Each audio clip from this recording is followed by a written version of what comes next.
Plan नहीं total करेंगे और फिर इनके शिप पे जाके बैठेंगे हमको सिरधारी हमारी आई विश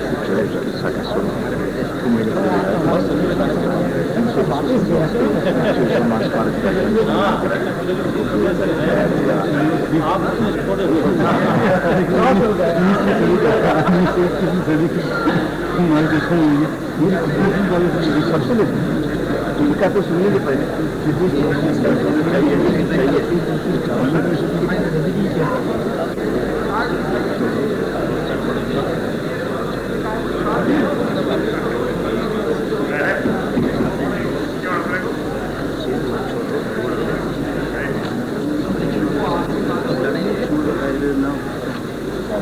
और एचआर मिनिस्ट्री प्राइम मिनिस्ट्री जो इंस्टीट्यूट ऑफ फैकल्टी का रिड्यूस हो गया है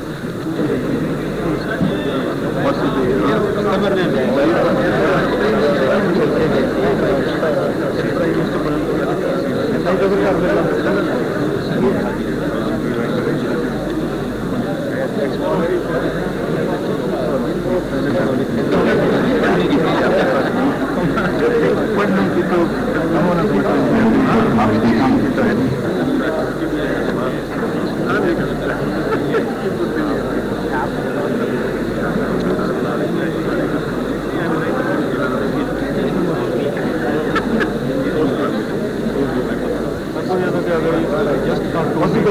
आधा मिनट दिन आप पॉसिबिलिटी बात कहते हैं आधा मिनट का तो प्रोग्राम चलो फिर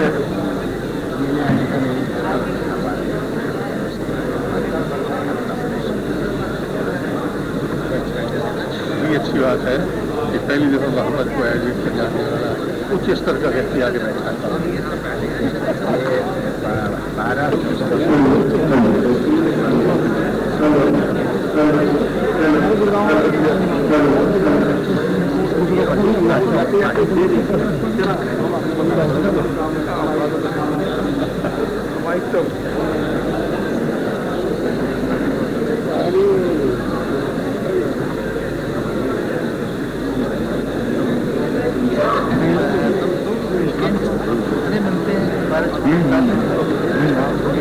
आपने कहा 30 को आएंगे 30 को मीटिंग थी तो 29 को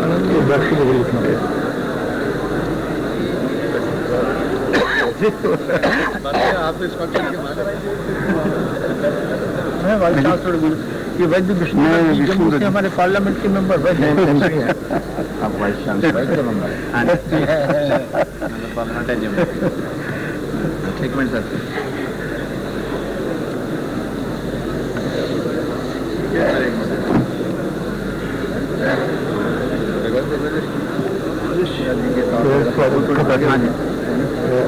आ जाए हाँ जी उधर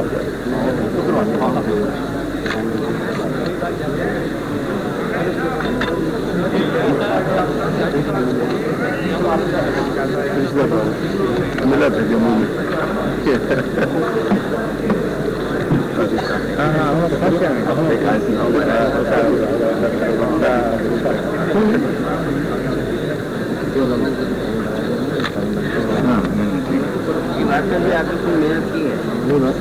मेहनत सोना नहीं खाना नहीं पीना नहीं कुछ टाइम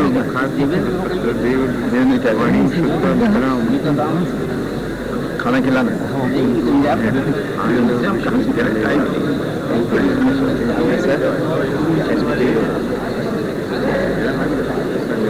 नहीं कुछ समझे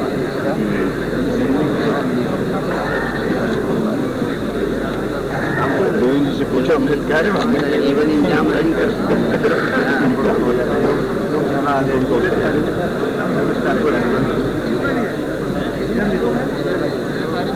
पूरे लास्ट तक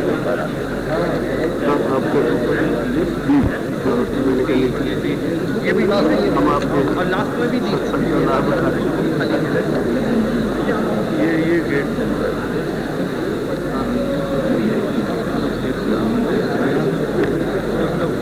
आपकी कृपा है और ठीक है अभी तो जरा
तो घुसते ही मुश्किल है। नहीं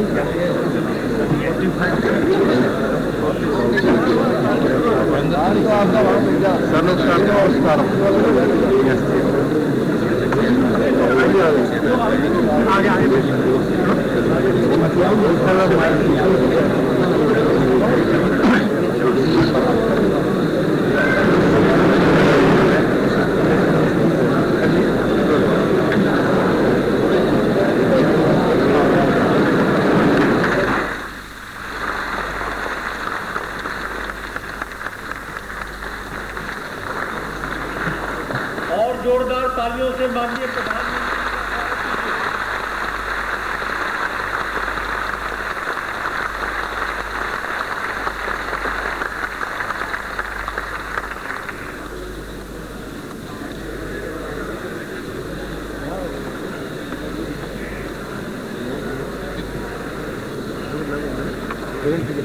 अखिल भारतीय आयुर्वेद महासम्मेलन के 55वें महाधिवेशन के शुभ अवसर पर माननीय प्रधानमंत्री जी, माननीय मानव संसाधन विकास मंत्री श्री डॉक्टर मुरली मनोहर जोशी जी, खुराना जी, यहाँ उपस्थित सभी विशिष्ट अतिथियों और सारे भारतवर्ष से आए हुए आयुर्वेद महासम्मेलन के प्रतिनिधियों का हम हार्दिक अभिनंदन और अभिवादन करते हैं। कार्यक्रम का शुभारंभ वंदे मातरम से होगा और वंदे मातरम प्रस्तुत करेंगे श्री दीपक प्रसाद और ललित प्रसाद और उनके साथियों द्वारा।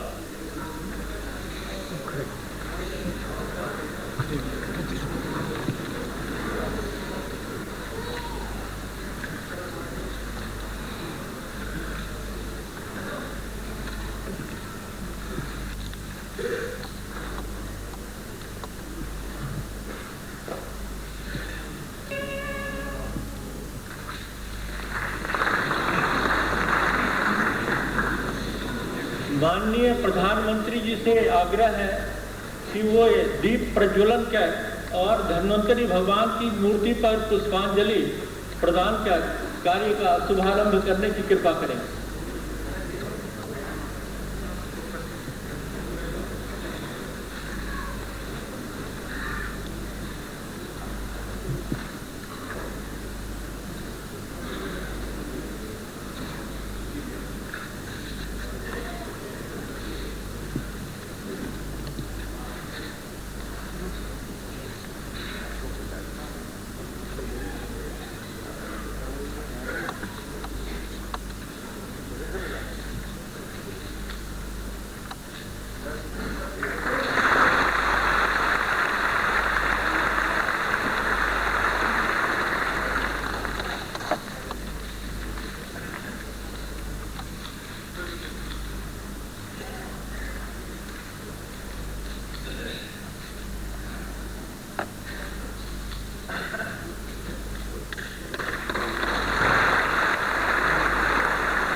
श्री दीपक प्रसाद और ललित प्रसाद और उनके साथियों के माध्यम से धन्वंतरी वंदना प्रस्तुत की जाएगी।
कार्यक्रम के बाद मैं आग्रह करूंगा हमारे स्वागताध्यक्ष पंडित बनवारी लाल शर्मा जी, जो श्री वैद्यनाथ आयुर्वेद पटना के मैनेजिंग डायरेक्टर हैं, वो आदरणीय प्रधानमंत्री जी को पुष्पमाला से स्वागत करें।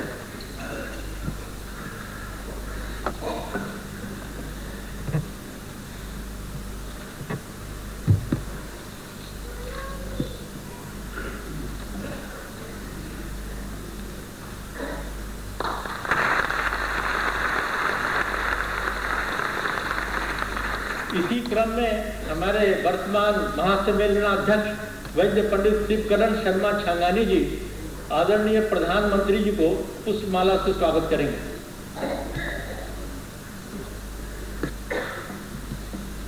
इसके बाद मैं आग्रह करूंगा आचार्य बृहस्पति देव त्रिगुणा जी से कि वे भी पुष्पमाला द्वारा माननीय प्रधानमंत्री जी को आशीर्वचन दें।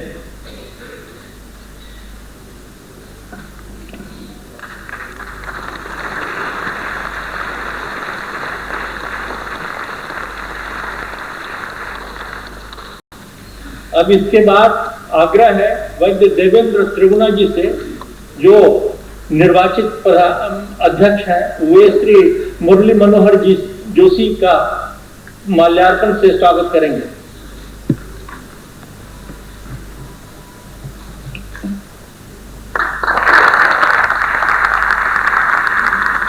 वैद्य पंडित श्रीराम शर्मा जी से भी आग्रह है कि वे आदरणीय मुरली मनोहर जोशी जी का पुष्पमाला से स्वागत करें।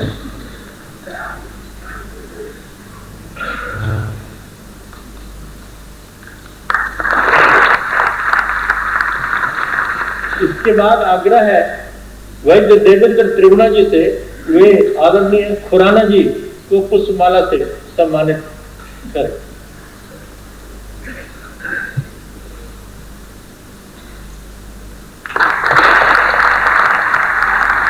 वैद्य बनवारी लाल शर्मा जी भी आदरणीय खुराना जी को पुष्पमाला से स्वागत करेंगे।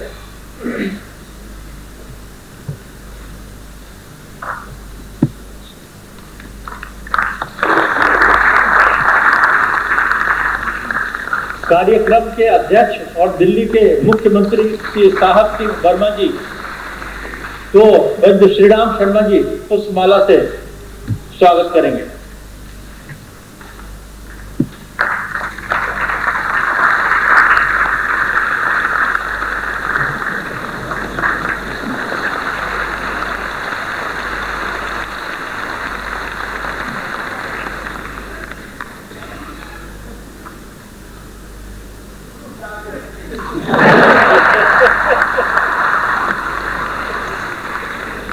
अब इसके बाद आग्रह है स्वास्थ्य मंत्रालय में भारतीय चिकित्सा पद्धति की सचिव श्रीमती शांता शास्त्री को हमारे स्वागताध्यक्ष पंडित बनवारी लाल शर्मा जी पुष्पहार समर्पित करेंगे।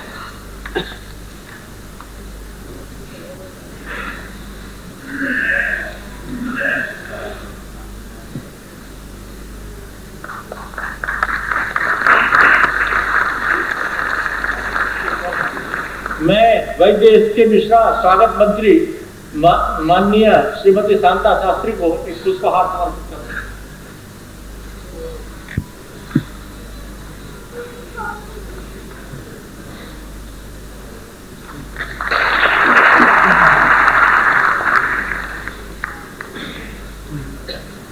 अब आदरणीय स्वागताध्यक्ष वैद्य पंडित बनवारी लाल शर्मा जी से आग्रह है कि वे स्वागताध्यक्ष के माध्यम से सभी मान्य अतिथियों को स्वागत करने की कृपा करें।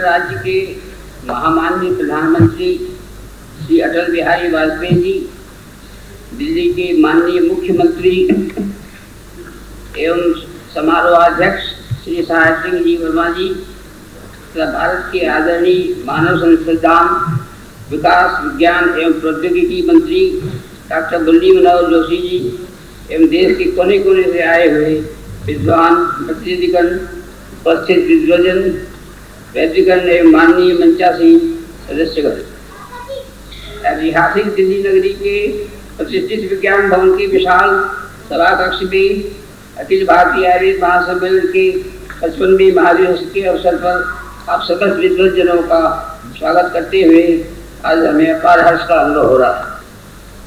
हम आयुर्वेदियों के लिए ये गौरव की बात है कि आज हमारी बद ये सभा कक्ष में ऐसी ऐसी विभूतियां उपस्थित हैं जिन पर संपूर्ण देश को नाज है।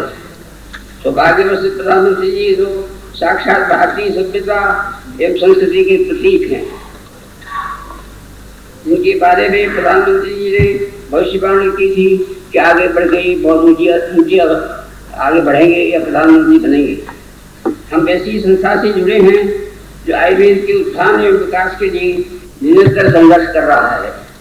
हमारे संघर्ष का ही सुखद परिणाम है कि आज आयुर्वेद का पृथक विभाग है, किंतु जिस उद्देश्य से विभाग पृथक किया गया वह उद्देश्य पूर्ण नहीं हुआ। स्थिति से मामूली अंतर आया है, जबकि आवश्यकता इस बात की है कि आयुर्वेद का विकास द्रुत गति से हो। आज भी हमारे साथ सोचेरा व्यवहार सा हो रहा है। एक मिनट के लिए हम माननीय प्रधानमंत्री जी का ध्यान केंद्रीय बजट की ओर ले जाना चाहते हैं। संपूर्ण केंद्रीय बजट खरबों में है, किंतु स्वास्थ्य के बल में लगभग 2000 करोड़ रुपए रखे गए हैं, जो प्रतिशत की तुलना में संपूर्ण बजट एक का 1% भी नहीं आता है। यदि भारतीय चिकित्सा पद्धति या होम्योपैथी का प्रतिशत देखा जाए तो केंद्रीय बजट में इसका स्थान नगण्य है। यदि संपूर्ण स्वास्थ्य बजट के साथ भी इसकी तुलना की जाए तो प्रतिशत 3 से ज़्यादा नहीं बैठता है। यदि भारतीय चिकित्सा पद्धति और होम्योपैथी में भी होम्योपैथी से आयुर्वेद को निकाल दिया जाए तो आयुर्वेद का प्रतिशत संपूर्ण स्वास्थ्य बजट की तुलना में लगभग 1% आएगा। आयुर्वेद की ये स्थिति तेजी है। ये सत्य है कि पृथक विभाग की स्थापना के पश्चात जो श्री पूर्व प्रधानमंत्री आदरणीय नरसिंह राव जी के समय में अलग किया गया आयुर्वेद के विकास में इसे मदद मिलेगी, किंतु ये संभावना यथार्थ की धरातल पर खरी नहीं उतर रही है। शायद कारण ये कि केंद्रीय मंत्रिपरिषद में इसका पक्ष ठोस ढंग से एक जोरदार आवाज में रखने वाला कोई नहीं है। जो स्वास्थ्य मंत्री होते भी हैं उन पर एलोपैथी लॉबी का गहरा असर रहता है। परिणाम ये होता है कि स्वास्थ्य मंत्री जी केवल एलोपैथी की बात जोरदार ढंग से रख पाते हैं और आयुर्वेद की आवाज़ केवल औपचारिकता के निर्वाह करने के लिए उठाते हैं। ऐसी स्थिति में आयुर्वेद को न्याय तभी प्राप्त हो सकता है जब केंद्रीय मंत्रिपरिषद में इसका पक्ष प्रभावकारी ढंग से रखने के लिए कोई सक्षम एवं निष्पक्ष मंत्री हो, और इसके लिए आवश्यक है कि पृथक आयुर्वेद मंत्रालय हो और इसके कोई स्वतंत्र प्रभार वाले मंत्री या कोई स्वतंत्र प्रभार वाले मंत्री जी हों। प्रधानमंत्री जी यदि चाहें तो अस्थायी तौर पर ये भार किसी राज्य मंत्री को भी दे सकते हैं, लेकिन संबंधित राज्य मंत्री को स्वतंत्र प्रभार का होना चाहिए। विदित है कि पड़ोसी राष्ट्र श्रीलंका में आयुर्वेद का पृथक मंत्री है। आज से नहीं, आज से 50 साल से लंका में आयुर्वेद का पृथक मंत्री है।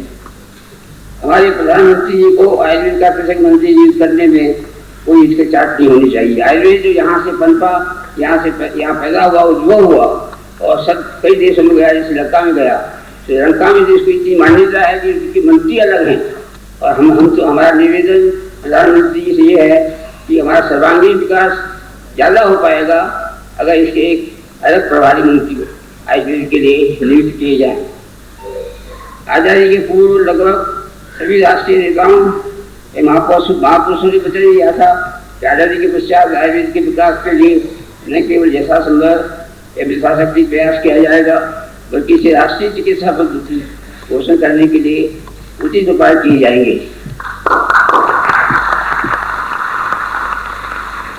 खेद है कि आज संपूर्ण देश आज़ादी की स्वर्ण जयंती मना रहा है, किंतु आयुर्वेद की स्थिति में कोई आशाजनक सुधार नहीं हुआ है। अच्छा से देखा जाए तो आयुर्वेद के धीरे धीरे हमारे प्राचीन वैद्य, बड़े बड़े वैद्य जो हैं वो आज लुप्त हो रहे हैं धीरे धीरे, और ये नई जो शिक्षा पद्धति आयुर्वेद की चली है इससे कोई आयुर्वेद की अच्छे वैद्य नहीं बन पाते। इसलिए आयुर्वेद को मूल आधार संस्कृत से जोड़ के उसको पढ़ाना चाहिए, जैसे हमारे यहाँ पहले पढ़ाया जाता था।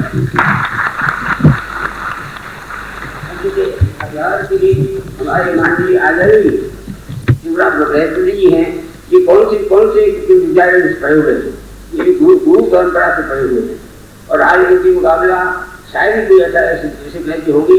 देश और विदेशों में इनकी इतनी मांग है, जिन्होंने आईबीएम का झंडा फहराया है अमेरिका, यूरोप।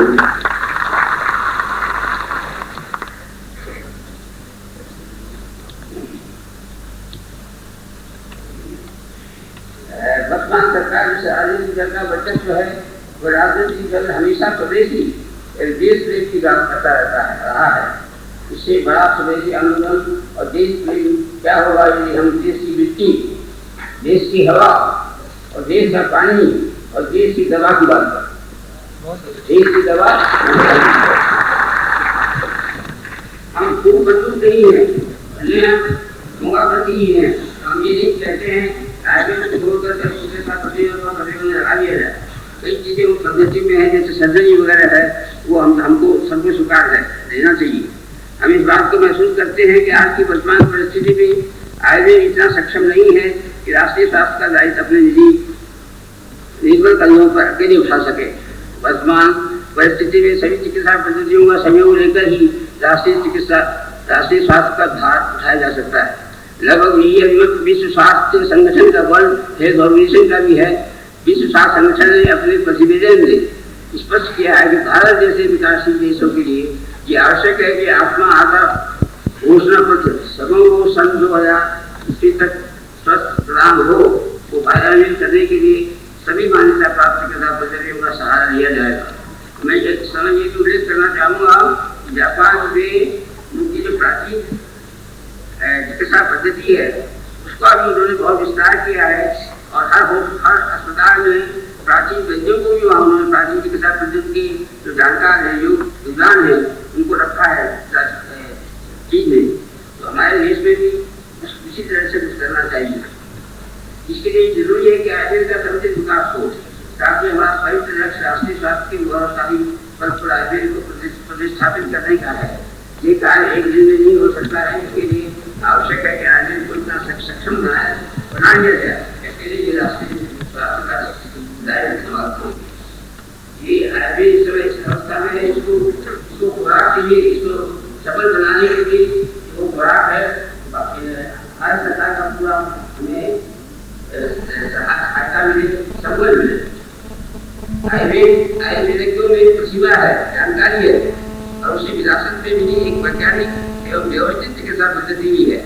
आवश्यकता केवल राष्ट्रीय सहयोग की है। राष्ट्रीय सहयोग का आशय स्पष्ट है, सरकारी एवं जनता के सहयोग से है। जनता तो सहयोग दे ही और दे भी रही है, लेकिन केंद्रीय एवं राज्य सरकारों को अपना मौन पर छोड़ना होगा। संघीय सरकार केवल औपचारिकताओं का निर्वाह कर रही है। ऐसी स्थिति में क्या हम वर्तमान केंद्रीय सरकार इसके माननीय प्रधानमंत्री श्री अटल बिहारी जी से अपेक्षा करें कि वे सदियों से उपेक्षित आयुर्वेद को गरिमा प्रदान दिलाने के लिए अपेक्षित सहयोग प्रदान करेंगे। हमें पूरी आशा प्रधानमंत्री की बहुत आशाएं हैं। ये कैसे प्रधानमंत्री आए हैं, सर्वप्रथम तो भारतीय संस्कृति से ओतप्रोत हैं और भारतीय संस्कृति के एक मूल रूप है।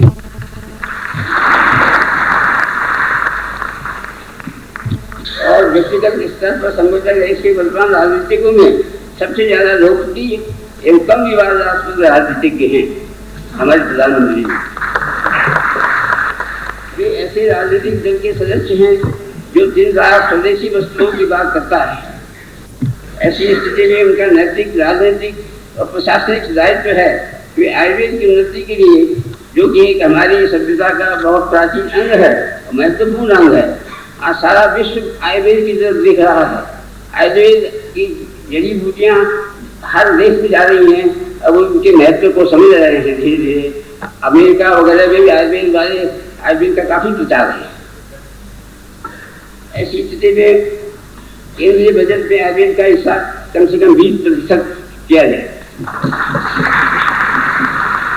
यह प्रतिशत संपूर्ण केंद्रीय बजट का नहीं बल्कि स्वास्थ्य बजट का होना चाहिए। द्वितीय कदम के रूप में वे आयुर्वेद के पृथक मंत्रालय की घोषणा करें। ये हमारी उनसे प्रार्थना है, निवेदन है प्रधानमंत्री जी से। पृथक मंत्रालय की स्थापना होने पर आयुर्वेद का विकास तेजी से होगा, ऐसा हमारा विश्वास है।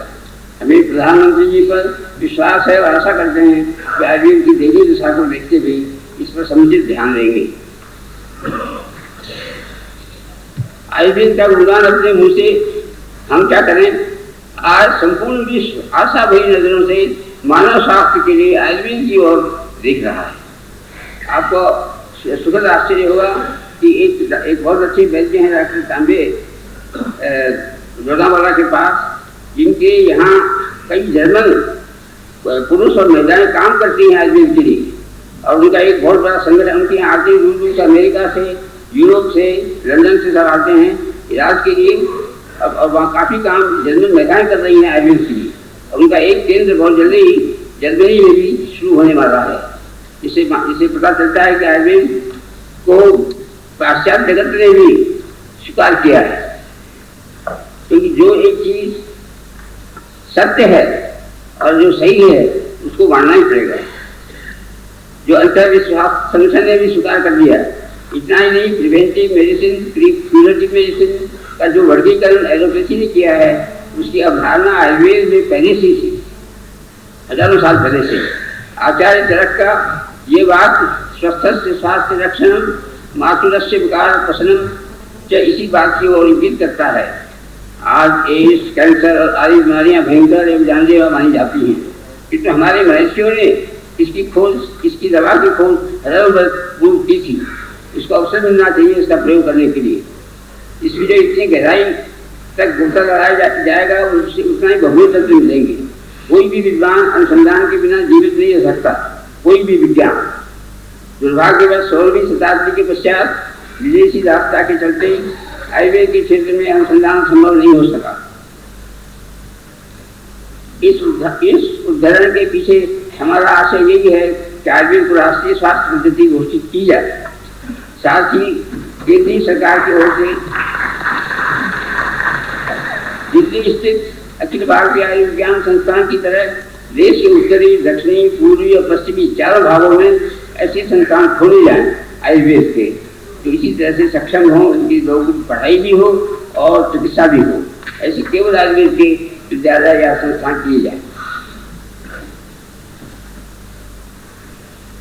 जहाँ केवल आयुर्वेद की पढ़ाई एवं चिकित्सा हो। इससे आयुर्वेद की ओर जनता का रुझान भी होगा और अनुसंधान की दिशा में मदद भी मिलेगी। हमें आशा है केंद्रीय सरकार हमारी प्रार्थना को स्वीकार करेगी। एक निवेदन और करना चाहेंगे। आज आयुर्वेद की दैनिक दशा का एक कारण और भी है, वो कारण है दोषपूर्ण शिक्षा व्यवस्था। मुझे जोशी जी माफ करेंगे इस बारे से ये बात करते हुए, संस्कृत ज्ञान के अभाव में आज आयुर्वेद को लोग समझ नहीं पाते हैं। आयुर्वेद का मूल आधार संस्कृत है और संस्कृत के माध्यम से ही फिर आगे आयुर्वेद बढ़ सकता है या लोग विद्यार्थी सीख सकते हैं। एक ऐसी संस्था का निर्माण, अगर प्रयोग के तौर पर ही सही, एक ऐसी संस्था का निर्माण होना चाहिए जहाँ गुरु शिक्ष परंपरा के अनुसार पढ़ाई हो, ताकि मैं ये कहना पूछना चाहूँगा, जैसे माननीय पूज्य बृहस्पति त्रिगुणा जी ने कौन से कॉलेज में पढ़ा था, गुरु से उन्होंने शिक्षा प्राप्त की थी, और उस शिक्षा से आज हजारों लोगों का वो रोज 300-400 मरीजों को देखते हैं और नाड़ी का इतना अच्छा ज्ञान है कि लोग चकित हैं उनकी परीक्षा को देखते। तो ऐसे व्यक्ति हमारे देश में हो और हो, ये पढ़े हैं गुरु से पढ़े हैं, कोई कॉलेज से नहीं पढ़े हैं। तो गुरु शिष्य परंपरा के अनुसार पढ़ाई हो ताकि सही अर्थ में छात्र वैध बन सके। साथ ही संपूर्ण देश में संस्कृत को अनिवार्य विषय के रूप में कम से कम इंटरमीडिएट तक पढ़ाना चाहिए।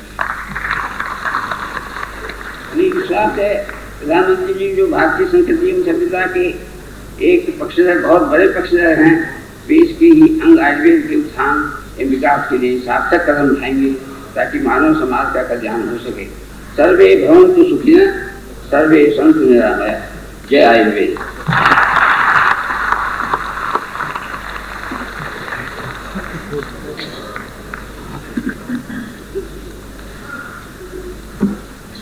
बहुत बहुत धन्यवाद शर्मा जी।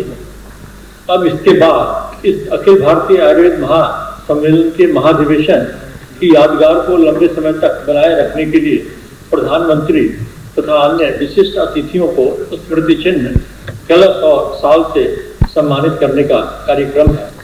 सर्वप्रथम मैं आग्रह करूंगा स्वागताध्यक्ष महोदय से कि वे प्रधानमंत्री जी को स्मृति चिन्ह, कलश और शाल से सम्मानित करने की कृपा करें।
अब इसके बाद आदरणीय डॉक्टर मुरली मनोहर जोशी जी को वैद्य बृहस्पति देव त्रिगुणा जी स्मृति चिन्ह, शाल और कलश से सम्मानित करेंगे।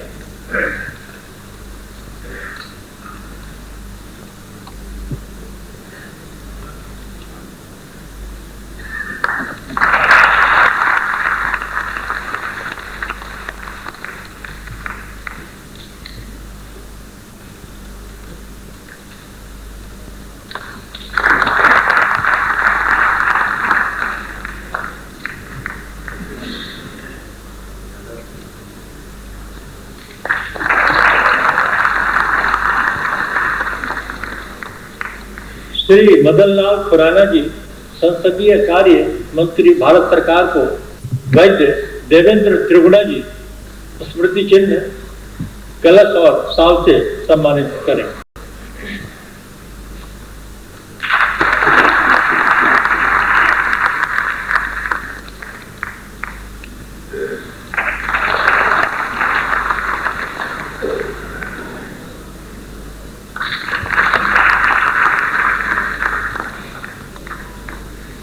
इस समारोह के अध्यक्ष और दिल्ली के मुख्यमंत्री माननीय श्री साहेब सिंह जी वर्मा को आचार्य श्री राम शर्मा जी स्मृति चिन्ह, शाल और कलश से सम्मानित करेंगे।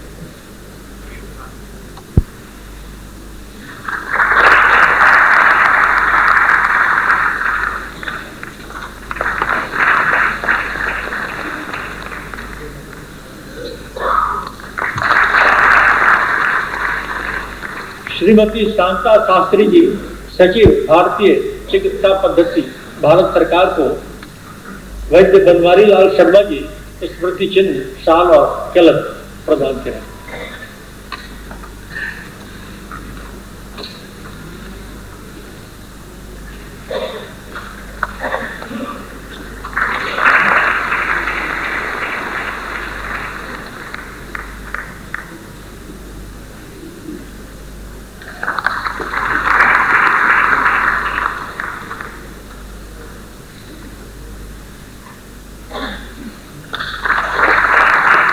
इस महाधिवेशन के अवसर पर एक स्मारिका भी प्रकाशित की जा रही है और अब मैं आग्रह करूंगा वैद्य श्री भुवन चंद जोशी जी से, जो इस स्मारिका के प्रधान संपादक हैं, वे स्मारिका की प्रति माननीय प्रधानमंत्री जी को के समक्ष विमोचन के लिए प्रस्तुत करें।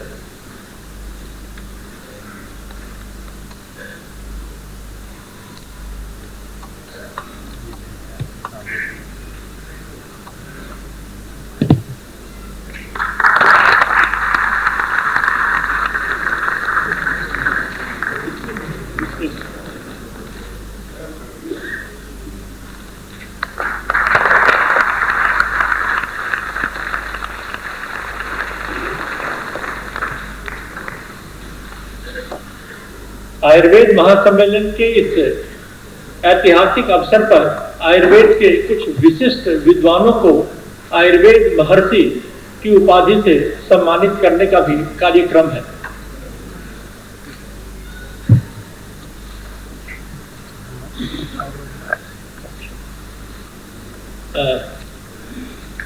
इस कार्यक्रम से पहले ज्ञान कल्याण दातव्य न्यास, जिसके managing trustee doctor Murli Manohar Joshi ji हैं, उस ट्रस्ट की ओर से आयुर्वेद के विद्वानों को और संस्कृत के विद्वानों को पुरस्कार देने की परंपरा रही है।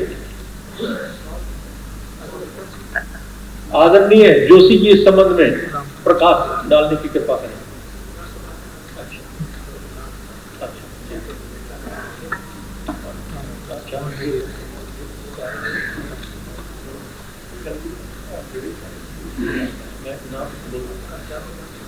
जो 2 आयुर्वेद के विशिष्ट विद्वानों को पुरस्कार देने की बात की, उसमें आचार्य प्रियव्रत शर्मा, जो आयुर्वेद के सर्वतंत्र स्वतंत्र विद्वान हैं, आप सब लोग जानते हैं, वे पुरस्कृत होने वाले थे, लेकिन वो अस्वस्थ होने के कारण यहाँ आ नहीं पाए हैं, तो उनका पुरस्कार यथासमय दिया जाएगा। इसी तरह डॉक्टर विवेकानंद पांडे, जो हमारी रिसर्च काउंसिल के अध्यक्ष रहे हैं और उन्होंने अग्नि पुराण पर बहुत अच्छा काम किया है, वे भी पुरस्कृत होने वाले थे, लेकिन वे विदेश से आ गए हैं। ये बड़ी खुशी की बात है। कल भी हम लोग इनको ढूंढ रहे थे, तो बड़े मौके पर आए, बड़े ऐतिहासिक अवसर पर आए हैं। बहुत बहुत बधाई।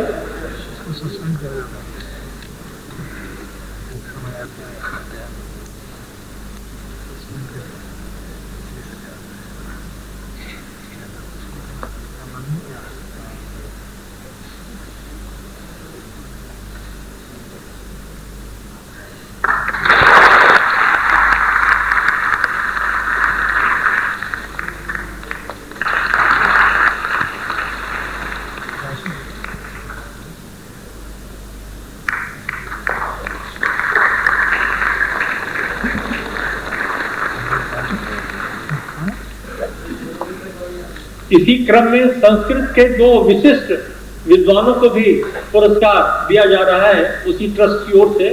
सर्वप्रथम डॉक्टर रामकर्ण शर्मा जी।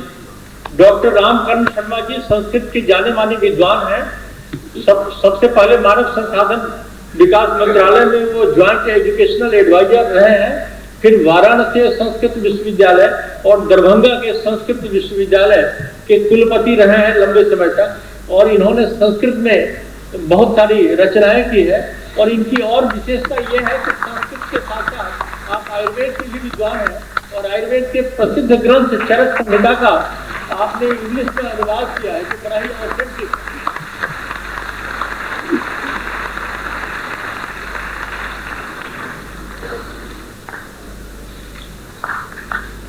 इसी क्रम में मैं आग्रह करूंगा प्रोफेसर डी शर्मा, देवी दत्त शर्मा, जो संस्कृत के वरिष्ठ प्राध्यापक हैं, पंजाब विश्वविद्यालय में 36 वर्षों तक अध्यापक रहे और संस्कृत के विभागाध्यक्ष प्रोफेसर रहे और बड़े भाषाविद हैं। इन्हें संस्कृत के अलावे इंग्लिश, फ्रेंच, जर्मन, फारसी, वोट, इन सब भाषाओं पर बड़ी विद्वत्ता होती है। इन्हें सम्मानित करते हुए ट्रस्ट को बड़ी प्रसन्नता हो रही है।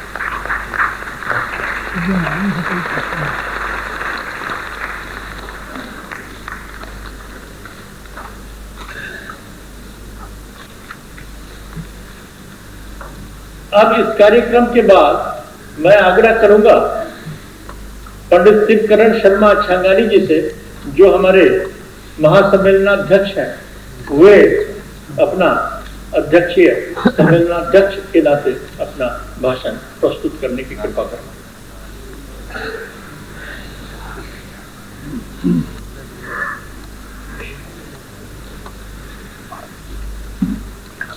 आज के इस मंगलमय अवसर पर इस विज्ञान के क्षेत्र प्रांगण में अखिल भारतीय आयुर्वेद महासम्मेलन के 55वें अधिवेशन का ये विशाल आयोजन यहाँ हो रहा है।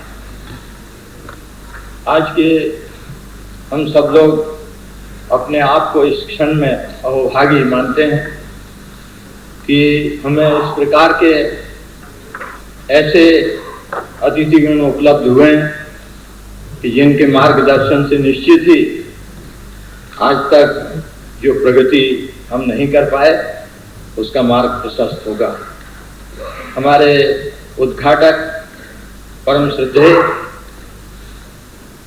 भारत के प्रधानमंत्री श्री अटल बिहारी जी वाजपेयी हमारे इस दिल्ली के ही और जिन्होंने आयुर्वेद के लिए बहुत कुछ किया, ऐसे हमारे श्री खुराना जी हमारे अपने और मानव संसाधन जिसके अंतर्गत हम सब लोग उस मंत्रालय के हमारे श्री मुरली मनोहर जी जोशी आज दिल्ली के राज्य की जिन पर धुरा है श्री साहब सिंह जी, हमारे बीच हमारे आचार्य प्रवक्ता श्री बृहस्पति देव जी त्रिगुणा, हमारे भारतीय चिकित्सा केंद्रीय परिषद के अध्यक्ष श्री राम जी और हमारे नवनिर्वाचित अध्यक्ष युवा अध्यक्ष श्री देवेंद्र जी त्रिगुणा, हमारे स्वास्थ्य अध्यक्ष जिनकी अभी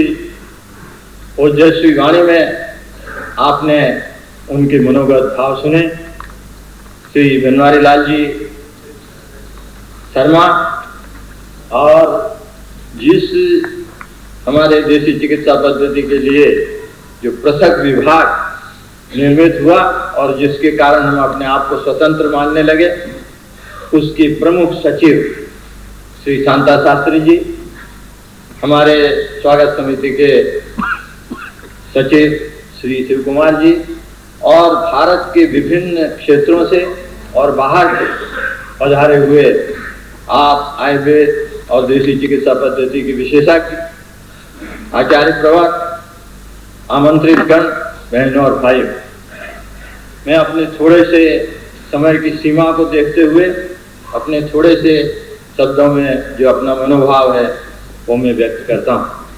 क्योंकि अभी हमारे स्वास्थ्य अध्यक्ष जी ने बहुत सी बातें कही है, इसलिए मैं उसका पृष्ठपोषण तो नहीं करूँगा, लेकिन कुछ बातें कहना मैं आवश्यक समझता हूँ वो आपके समक्ष में निश्चित रखूँगा। भारतीय स्वतंत्रता के संग्राम में आयुर्वेदियों ने बहुत आहुतियाँ दी और भारतीय स्वतंत्रता सूर्योदय के साथ इस आशा, इस कल्पना, इस भावना और इस अपेक्षा के साथ उन्होंने भी उस सूर्योदय को नमस्कार किया, अर्घ्य दिया। हमें ये उम्मीद थी 1920 में राष्ट्रीय कांग्रेस के अधिवेशन में, विद्यार्थी परिषद में लाला लाजपत राय जी के उनकी अध्यक्षता में जो वहाँ अधिवेशन हुआ था, उसमें ये बात कही गई थी। ये बात कही गई थी कि स्वतंत्रता सूर्योदय के साथ इस देश की राष्ट्रभाषा हिंदी होगी और इस देश की राष्ट्रीय चिकित्सा पद्धति आयुर्वेद होगी। दुर्भाग्य से ये दोनों ही बात नहीं हो पाई, लेकिन आज हमको ऐसा लगता है कि हम जब तो जो कुछ भी बात कहते रहे इन 50 वर्षों में पिछले, तो हमारी सुनी अनसुनी हुई, क्योंकि सुनने वाले वही दिग्भ्रमित थे और उस समय तो हमारी कोई भी बात नहीं सुनी गई। और आज हम इस स्थिति में आए। 1993 का वह दिन दिसंबर का हमारे लिए स्वतंत्रता की संध्या लेके आया और उस समय मैं सही में आज नरसिंह राव जी को धन्यवाद दूंगा कि उन्होंने हमको इस दास्ता से मुक्त किया और उस दिन से हम अपने दास्ता की मुक्ति का दिवस मानते हैं। लेकिन बंधु कि दास्ता का से मुक्त तो हम जरूर हुए और हमारा विभाग भी पृथक जरूर हुआ, लेकिन आज विभाग पृथक होने के बाद भी हम स्वतंत्र ही हैं, हम आज भी स्वतंत्र नहीं हैं। और आज हमारी स्थिति इस प्रकार की है आदरणीय, मैं 2 शब्दों में सिर्फ आज के आयुर्वेद की स्थिति आपके समक्ष में रखना चाहता हूँ कि मुंह से जो कहता हूँ तो मजा उल्फत का जाता है, मुंह से जो कहता हूँ तो मजा उल्फत का जाता है और जिगर चुपके से रहता हूँ तो कले जाऊँ।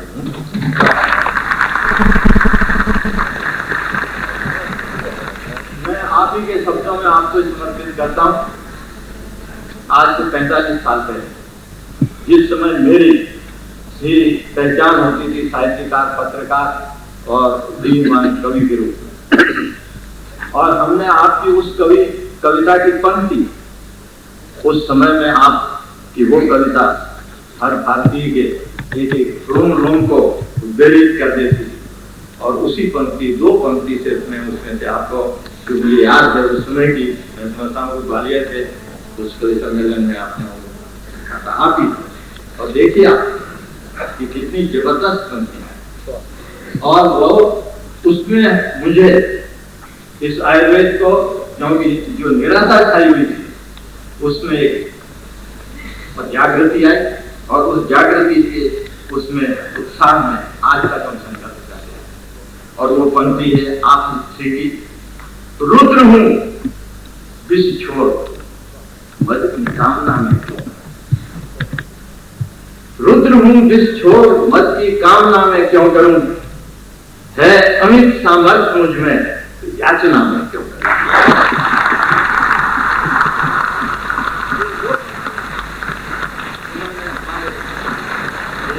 रोम में उत्साह को भरा, और आज तक हम संघर्ष करते आए, और आज मुझे विश्वास है कि आज हम हमारे एक बार और पढ़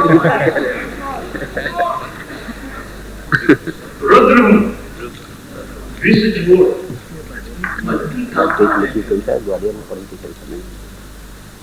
रुद्र हूं विष छोड़ मद की कामना मैं क्यों करूंगा, है अमित सामर्थ्य मुझ में तो याचना में क्यों करूंगा।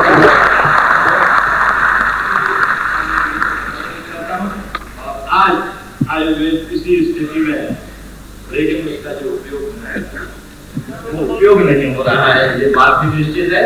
आज के सामने, आज आपके समक्ष करने में हम लोगों में, क्योंकि जब हमको ऐसा लगता है कि हमारी संस्कृति, हमारी पूर्व की विद्याएं, वेद विद्याएं, इन सारी विद्याओं के आचार्य के रूप में हम आपको देखते हैं। हम ये अतिशयोक्ति नहीं करते, ये तो स्पष्ट, तो उसका संरक्षण आपके द्वारा निश्चित होगा, इसमें हम किसी भी प्रकार के अपने दो मत नहीं। मैं यहाँ बहुत संक्षिप्त इसमें कहना चाहूंगा। अभी हमारे देवेंद्र जी कह रहे थे राजू से कि इस देश में हमारे 5 लाख लोग, तो 5 लाख लोग हमारे डिग्री, डिप्लोमा और विभिन्न पोस्ट ग्रेजुएट, पीएचडी धारी, और 5 लाख लोग जो इस देश के गांव-गांव में के चप्पे में अपनी सेवाओं के द्वारा, अनुभव के द्वारा उनका काम कर रहे हैं, ऐसे 10 लाख लोग हैं। मैं आपको निवेदन करना चाहता हूँ कि घोषणा की गई थी हमारे स्वास्थ्य विभाग के द्वारा कि 2000 वर्ष तक हम सबको स्वास्थ्य दे रही, आज वो घोषणा ही रह गई। और मैं ऐसा कहता हूँ कि उस प्रकार से काम चला, अगर आज चल रहा है तो ये अगले 100 वर्ष में भी उसकी पूर्ति नहीं होगी। लेकिन मैं विश्वास पूर्वक कहता हूँ, इन लोगों को 10 लाख लोगों को तैयार करके, और ये लोग हम आपके इसमें खड़े हैं, अगर आप राष्ट्रीय स्वास्थ्य कार्यक्रम की इस धुरा को हम लोगों के सबल कंधों पर, हम अपने आप को यही मानते हैं, और हमारे सबल कंधों पर रखे, तो मैं आपको आयुर्वेद जगत की ओर से यहाँ विश्वास दिलाना चाहता हूँ कि 10 वर्ष के अंदर सारे देश के विश्वास है कि आप इसका निश्चित उपयोग करेंगे। आज इसके अंदर स्वास्थ्य कार्यक्रम में हमारा समावेश है कागजों, ये एक स्थिति है, हकीकत। मैं इसमें आपको विशेष इसमें ले जाना नहीं चाहूंगा, लेकिन 1-2 बातें आपसे जरूर बताऊं। मैं उत्तर है आदरणीय मानव संसाधन मंत्री हमारे यहाँ पर विराजमान, जिनके अंदर आज बनारस हिंदू विश्वविद्यालय मालवीय जी ने, जो हमारे अध्यक्ष रहे हैं अखिल भारतीय आयुर्वेद महासम्मेलन, उन्होंने आयुर्वेद के लिए सचमुच में एक नालंदा तक्षशिला सबको सब वहां एकत्रित कर, और आगे की मैं बात पिछली छोड़ता हूं। आज पोस्ट ग्रेजुएट की दृष्टि से सारे विश्व में, न केवल भारत, बनारस हिंदू यूनिवर्सिटी के स्नातकोत्तर लोगों की एक प्रतिष्ठा है। लेकिन मैं व्यथा के साथ कहना चाहूंगा कि आज जो स्थिति है वहां की, उसको पोस्ट ग्रेजुएट कहना, उस इंस्टीट्यूट को मैं ऐसा समझता हूं कि पोस्ट ग्रेजुएट का अपमान है। आदरणीय, आज जब हम लोग गए वहां पर, मैं ये बड़े दुखित हृदय से कहता हूं कि आज के हमारे जो वाइस चांसलर हैं वहां पर, वो तो आयुर्वेद को और इतने घोष खाली इतनी पड़ी हुई, वहां पर सारा कब्जा कर लिया है हमारे मॉडर्न वालों ने हर एक जगह पर। जो वहां का वनस्पति उद्यान सारे भारत में विख्यात था, जिन्होंने नागपुर में श्री आयुर्वेद महाविद्यालय की स्थापना कर और 400 बिस्तरों वाले आयुर्वेद अस्पताल को चलाकर आयुर्वेद की जो सेवा की है, उसके लिए इन्हें प्रधानमंत्री जी सम्मानित करने की कृपा करें।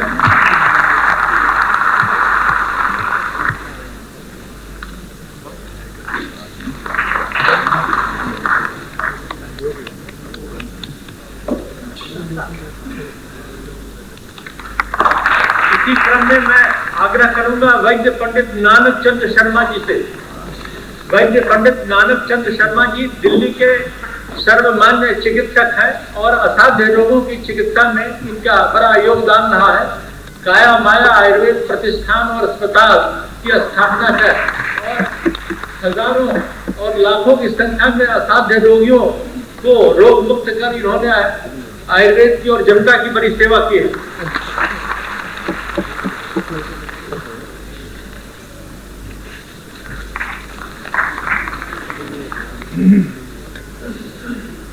इसी क्रम में मैं आग्रह करूंगा वैद्य भुवन चंद्र जी जोशी से, वो मंच पर आए। वैद्य भुवन चंद्र जी जोशी बनारस हिंदू विश्वविद्यालय के प्रारंभ के स्नातकों में से हैं और अभी राष्ट्रीय आयुर्वेद प्राध्यापक हैं। राष्ट्रीय आयुर्वेद विद्यापीठ के अंतर्गत बड़े योग्य चिकित्सक और योग्य विद्वान हैं। इन्हें सम्मानित करते हुए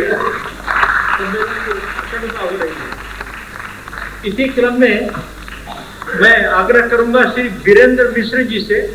Virendra Mishra ji Age of Enlightenment News Service के वरिष्ठ पत्रकार हैं, जिन्होंने दूरदर्शन धारावाहिक अमृत प्रवाह के माध्यम से आयुर्वेद को जन जन तक लोकप्रिय बनाया है और देश विदेश में आयुर्वेद का रुझान बढ़ाया है। वे प्रधानमंत्री जी से स्मृति चिन्ह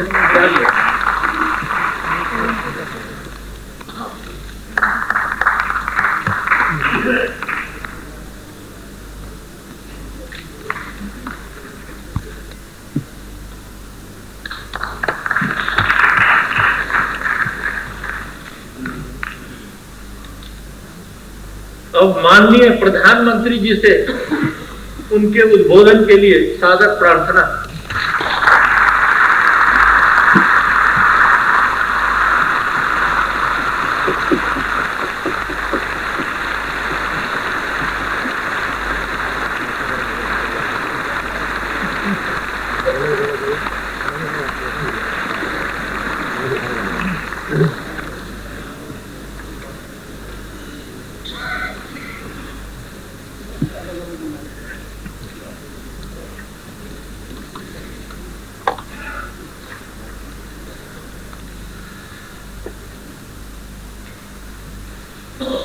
देवी और सज्जनों, मुझे महासम्मेलन का उद्घाटन करना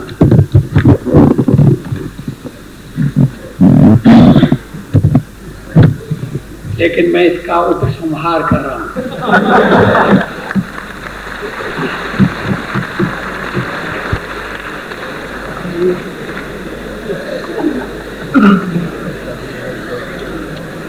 बड़े परिश्रम से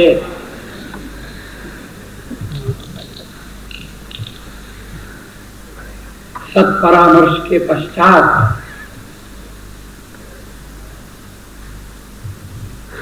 मैंने उद्घाटन के लिए एक भाषण लिखकर तैयार किया था।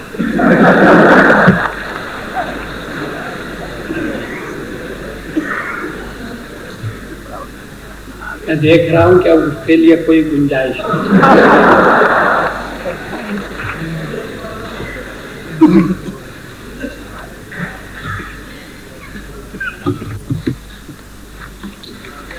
सर्वे सन्तु निरामया, यह हमारी प्राचीन प्रार्थना है।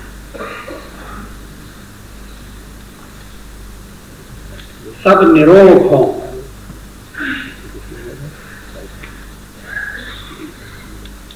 उससे पहले कहा गया है कि सब सुखी हों, लेकिन अगर रोगी है तो सुखी कैसे होंगे? इसलिए आगे कहा गया कि सब निरोग हों।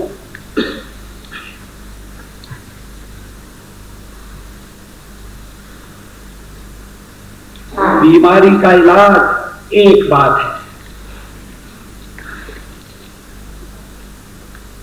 रोग हो जाए उसका उपचार होना चाहिए।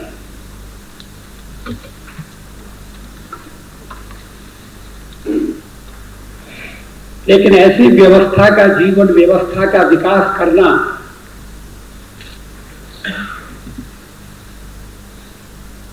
कि जिसमें रोग न हो, व्यक्ति स्वस्थ रहे,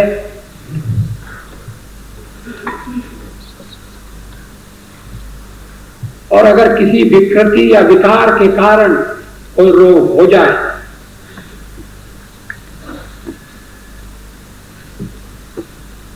तो फिर उसका निराकरण किया जाए।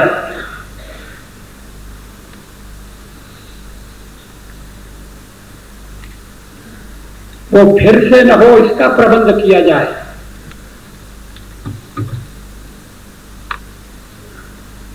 उसे किसी तरह से तत्काल दबा दिया जाए, ऐसी प्रणाली नहीं होनी चाहिए।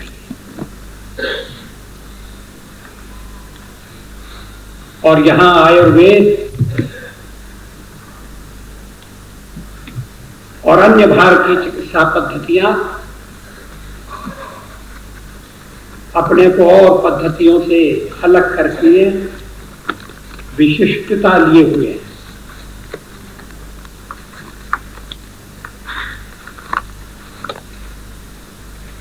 मुझे याद है, विदेशियों को आश्चर्य होता है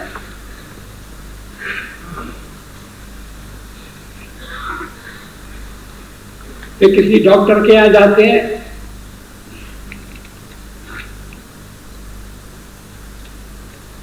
तो डॉक्टर उनसे रोग का इतिहास पूछता है।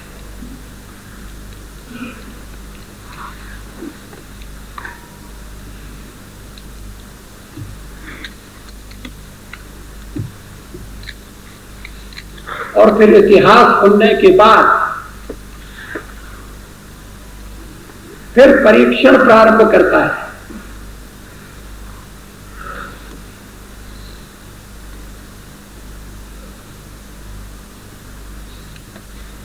मुझे याद है, मैं एक प्रतिनिधिमंडल में न्यूयॉर्क गया था।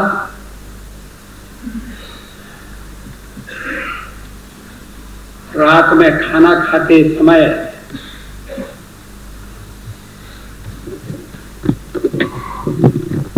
मेरे दांतों में एक तिनका फंस गया।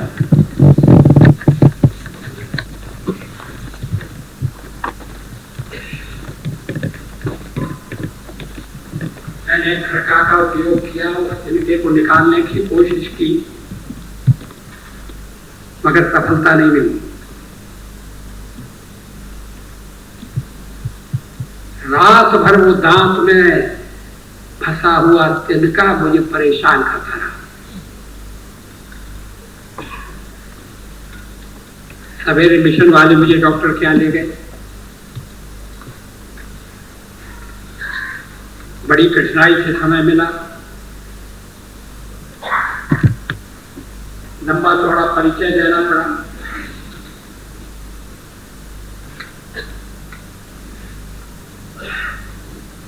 लेकिन जब मैं डॉक्टर के यहाँ गया तो उन्होंने कहा कि Mister Vajpayee, tell me the story.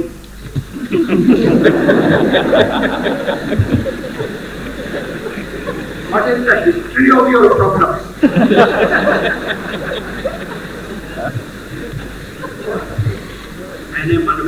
के इतिहास पूछ रहे हैं और मेरे जबड़े का भूगोल बिगड़ रहा है।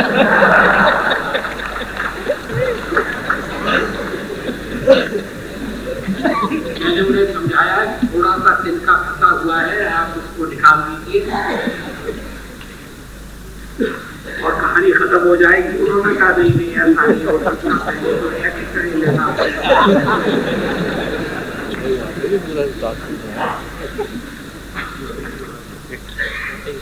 बीमार तो कहीं भी नहीं होना चाहिए, लेकिन विदेश में बीमार होना बड़ा महंगा है।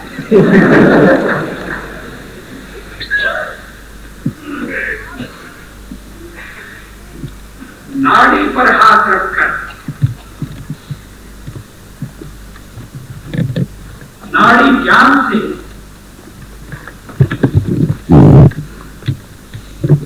व्यक्ति किन रोगों से पीड़ित है, ये चमत्कार हमारे देश में ही होता है।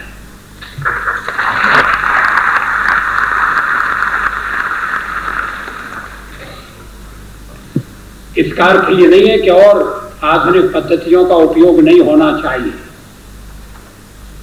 एक्सरे आवश्यक हो तो एक्सरे हो सकता है।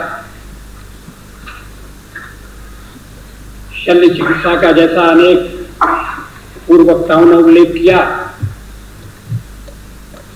समावेश हो चुका है, उसका लाभ उठाया जा सकता है। लेकिन रोग की जड़ तक पहुंचना,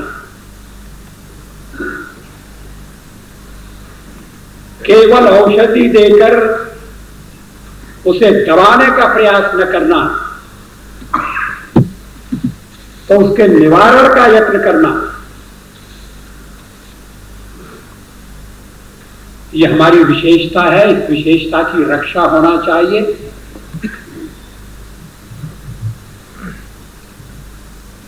आयुर्वेद आयु का विज्ञान है। ये ठीक है कि कई शताब्दियों से आयुर्वेद की उपेक्षा हुई है। स्वतंत्र भारत में भी आयुर्वेद को जो उसका स्थान मिलना चाहिए था वो नहीं मिला है। हम भी 2.5 महीने में आयुर्वेद के साथ न्याय नहीं कर सके, लेकिन हम न्याय नहीं कर सके, यह हमारे मन में अनुभूति है और यह अनुभूति आगे जाकर कर्म को जन्म देगी कि आयुर्वेद के साथ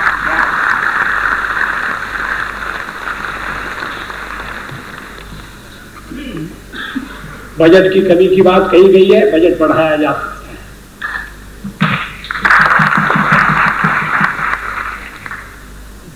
उसका ठीक उपयोग होना चाहिए। जो स्थान रिक्त पड़े हैं, शांता जी ने उल्लेख किया, या नए अध्यक्ष त्रिगुण जी ने चर्चा की, और मैं आपको एक रहस्य की बात बता दूं कि आजकल मैं उन्हीं का इलाज करा रहा हूं।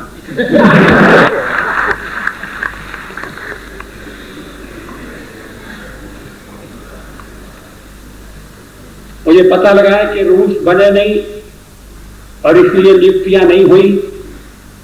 रूल्स अब तैयार हैं, मंत्री महोदय की प्रतीक्षा है और शीघ्र ही रूल्स बनाकर जितने स्थान रिक्त पड़े हैं वो सारे स्थान भर दिए जाएंगे। मैं आपको आश्वासन देना चाहता हूं।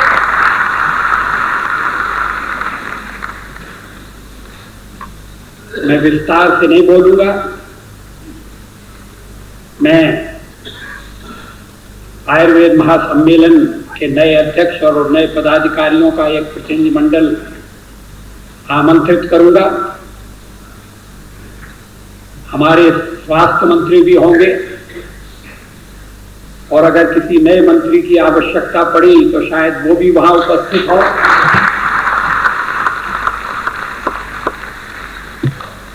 और आमने सामने बैठकर हम समस्याओं पर चर्चा करेंगे, उनका समाधान निकालेंगे। आयुर्वेद का भविष्य उज्जवल है। ये मैं डंके की चोट पर कह रहा हूं।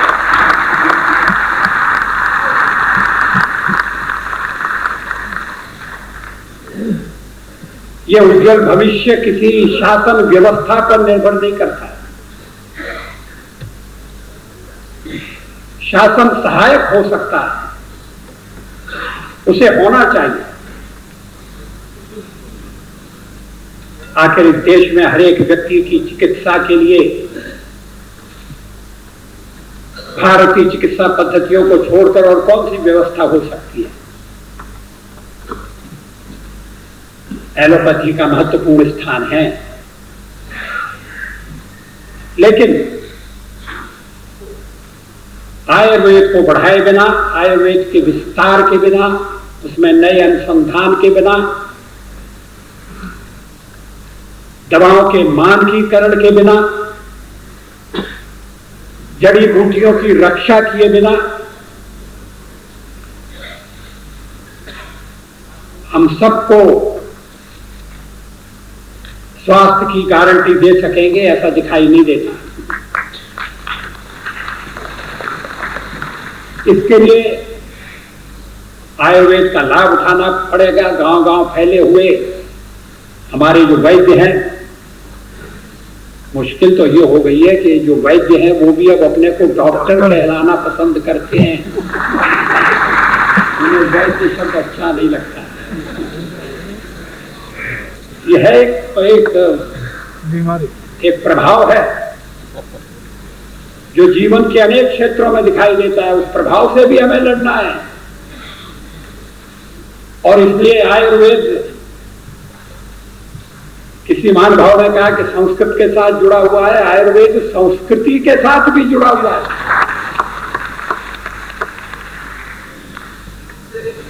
कुछ चिंतन में, कुछ मनन में परिवर्तन अपेक्षित है।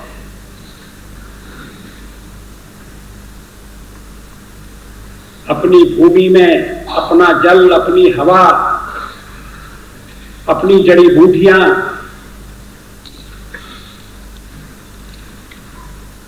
अपनी प्रकृति, अपनी तरह के रोग, ये ठीक है कि रोग सीमाएं नहीं मानते और दवा भी किसी पद्धति की हो अगर लाभ पहुंचाती है तो उसका उपयोग किया जाना चाहिए। लेकिन जब हम 100 करोड़ लोगों के बारे में सोचते हैं तो इसके अलावा और कोई रास्ता दिखाई नहीं देता कि भारतीय चिकित्सा पद्धतियों को बड़ी तेजी के साथ विकसित किया जाए, उन्हें उनकी संभावनाओं को विकसित करने के अवसर दिए जाएं और ये चिकित्सा पद्धतियां हमारी राष्ट्रीय चिकित्सा पद्धतियों के रूप में विकसित हों। ये हमारी इच्छा है। सरकार के नाते जो भी इस संबंध में करने लायक काम होगा, जो भी करणीय होगा, वो हम करेंगे। आपको आश्वासन देना चाहते हैं, आपके प्रतिनिधिमंडल के साथ बातचीत करके आमने सामने ठीक फैसले किए जाएंगे, ऐसे फैसले किए जाएंगे जो आपको संतोष दे सके। इस अवसर पर मैं इतना ही कहना चाहूंगा। बहुत बहुत धन्यवाद। नमस्कार।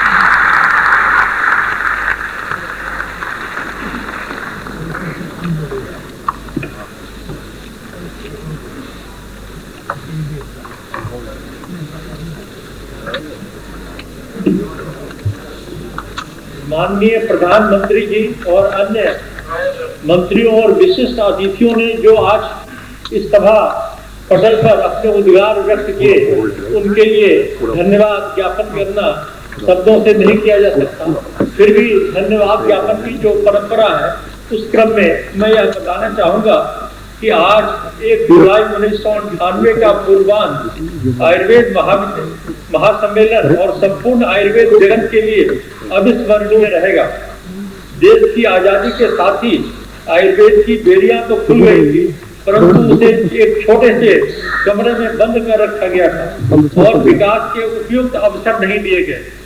आज हमारे माननीय प्रधानमंत्री जी ने आयुर्वेद के साथ अन्याय हुआ है इसे स्वीकार कर जिस उदारता का परिचय दिया है और आयुर्वेद के तेजी से विकास के लिए जो वचन दिया है, उसके लिए हम उनके कृतज्ञ हैं और दृढ़ विश्वास के साथ आयुर्वेद के भविष्य के उज्जवल होने की उनकी घोषणा को आयुर्वेद के मंगलमय भविष्य का प्रतीक मानते हैं।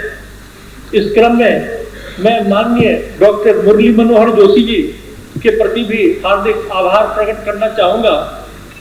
वस्तुतः वह स्वदेशी आंदोलन के आज के प्रवर्तक हैं और वो आयुर्वेद के भी अघोषित नेता, और आज यह घोषणा करने में मुझे कोई आपत्ति नहीं हो रही है। वे सदैव आयुर्वेद की उन्नति में लगे रहे हैं और बनारस हिंदू विश्वविद्यालय में भी आयुर्वेद की पुनः प्रतिष्ठा स्थापना के लिए जो उन्होंने वचन दिया है, तो उसके लिए हम उनके आभारी। माननीय श्री खुराना जी ने अपने मुख्यमंत्री के समय में दिल्ली में जो आयुर्वेद की विकास का काम किया और आज भी यहाँ उपस्थित समस्त देश विदेश से आए हुए प्रतिनिधियों का वह मध्याह्न भोज दे रहे हैं, तो इसके लिए हम उनके प्रति अपना आभार प्रकट करते हैं। दिल्ली के मुख्यमंत्री श्री साहब सिंह वर्मा जी तो हमारे प्रधान संरक्षक हैं और उनकी संरक्षता में ही हम महासम्मेलन का यह महाधिवेशन कर पाए। उनसे विचार विमर्श करते रहे और उन्होंने हर तरह के सहयोग का आश्वासन दिया और उनके नेतृत्व में आयुर्वेद दिल्ली में विकसित हो रहा है। और उन्होंने कल 1 लाख रुपए देने की भी घोषणा की है।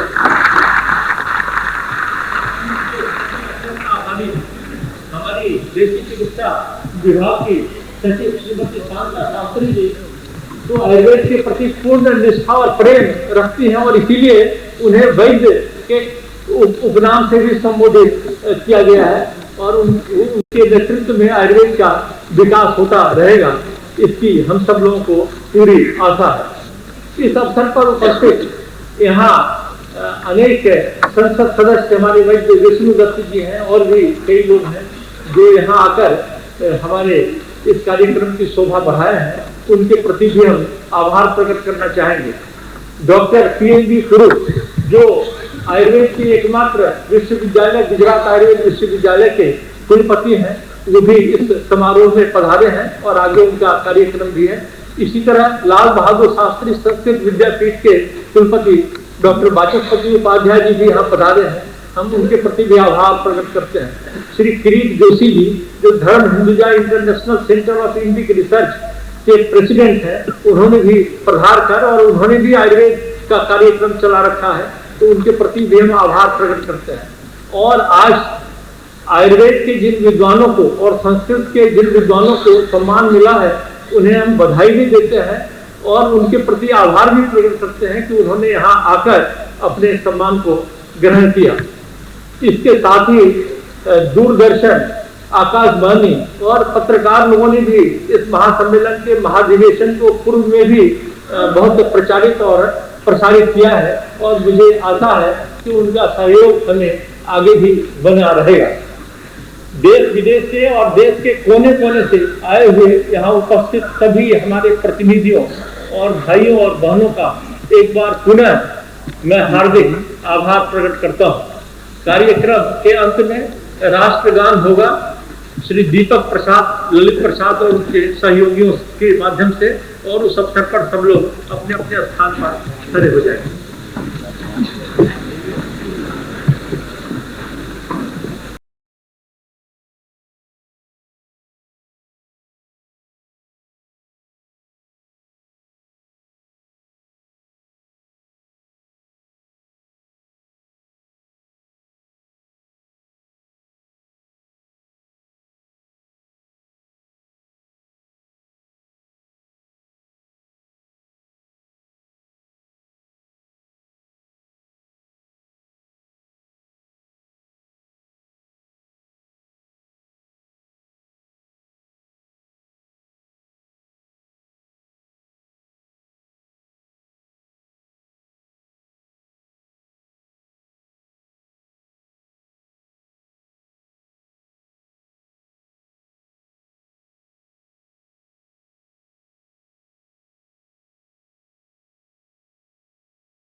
ये चाय की व्यवस्था है इस सभा भवन के दाहिनी तरफ एट्रियम में। आप सब लोग चाय लेकर 15 मिनट में अगले कार्यक्रम के लिए फिर यहाँ उपस्थित होने की कृपा करें।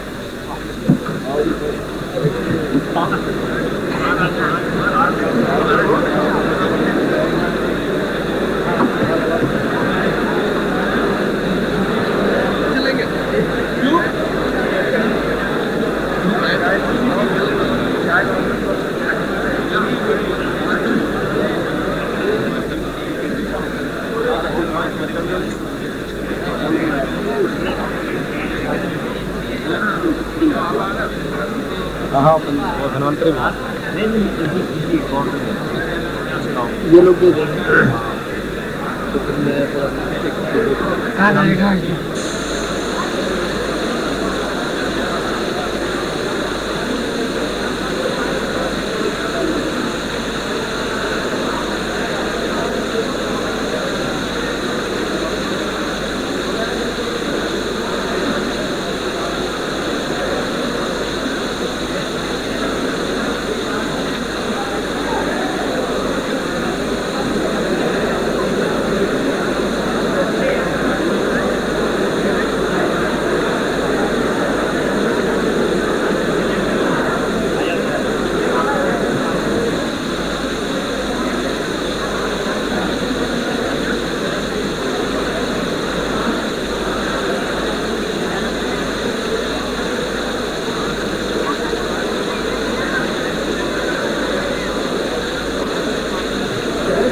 स्मारक व्याख्यान माला कार्यक्रम की अध्यक्षता डॉक्टर पीएनजी ग्रुप जो जामनगर स्थित गुजरात आयुर्वेद विश्वविद्यालय के कुलपति हैं वो करेंगे और आचार्य श्री राम शर्मा जी स्मारक व्याख्यान माला देंगे।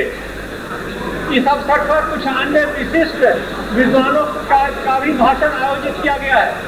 आप सब लोग अपने अपने स्थान पर बैठ जाएं और शांत रहें।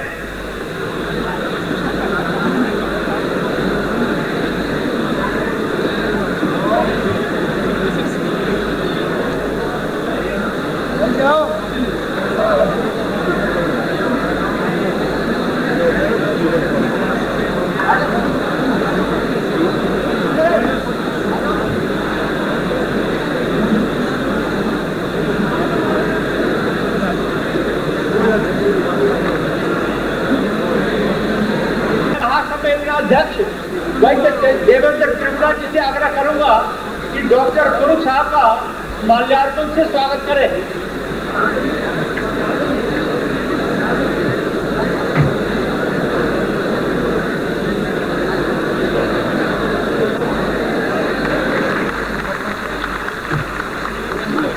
यह बड़ी खुशी की बात है कि हमारे इस कार्यक्रम में उत्तर प्रदेश के स्वास्थ्य मंत्री पंडित शिवाकांत ओझा जी भी सम्मिलित हुए हैं और हम उनका हार्दिक स्वागत करते हैं। मैं आग्रह करूंगा वैद्य देवेंद्र त्रिपुरा जी से ही कि पंडित शिवाकांत ओझा जी का माल्यार्पण द्वारा स्वागत करें। अब मैं कार्यक्रम के संचालन के लिए इस समारोह के अध्यक्ष डॉक्टर पीएनजी स्वरूप साहब से आग्रह करता हूँ।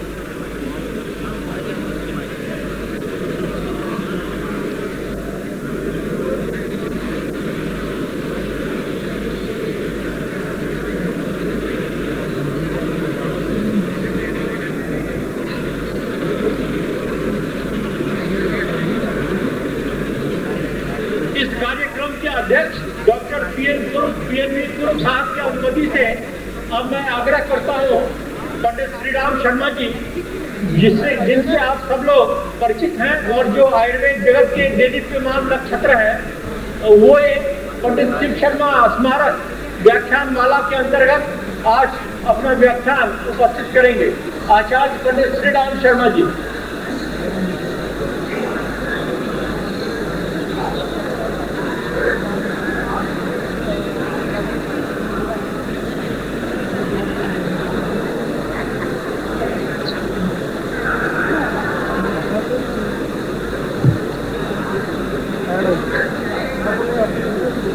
सम्माननीय अध्यक्ष महोदय,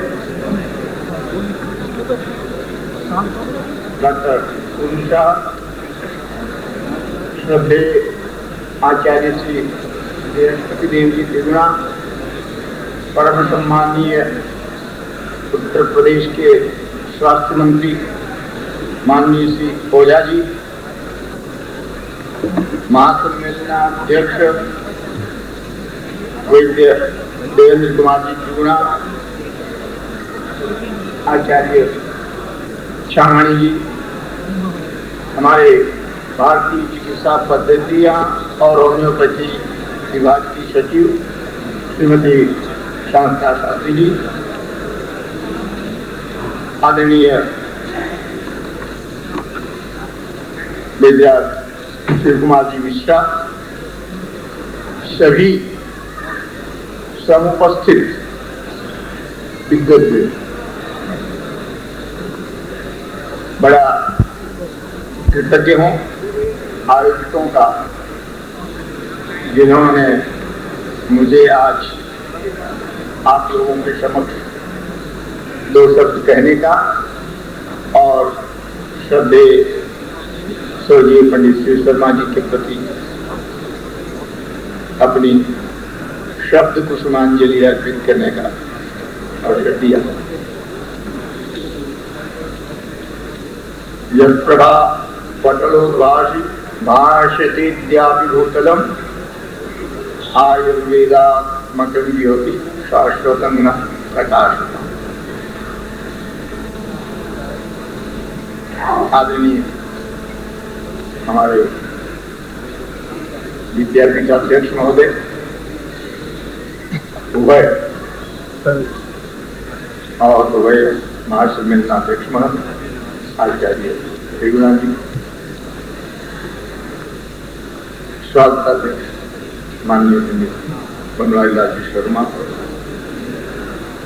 समस्त विद्वत एवं आमंत्रित अतिथि महान,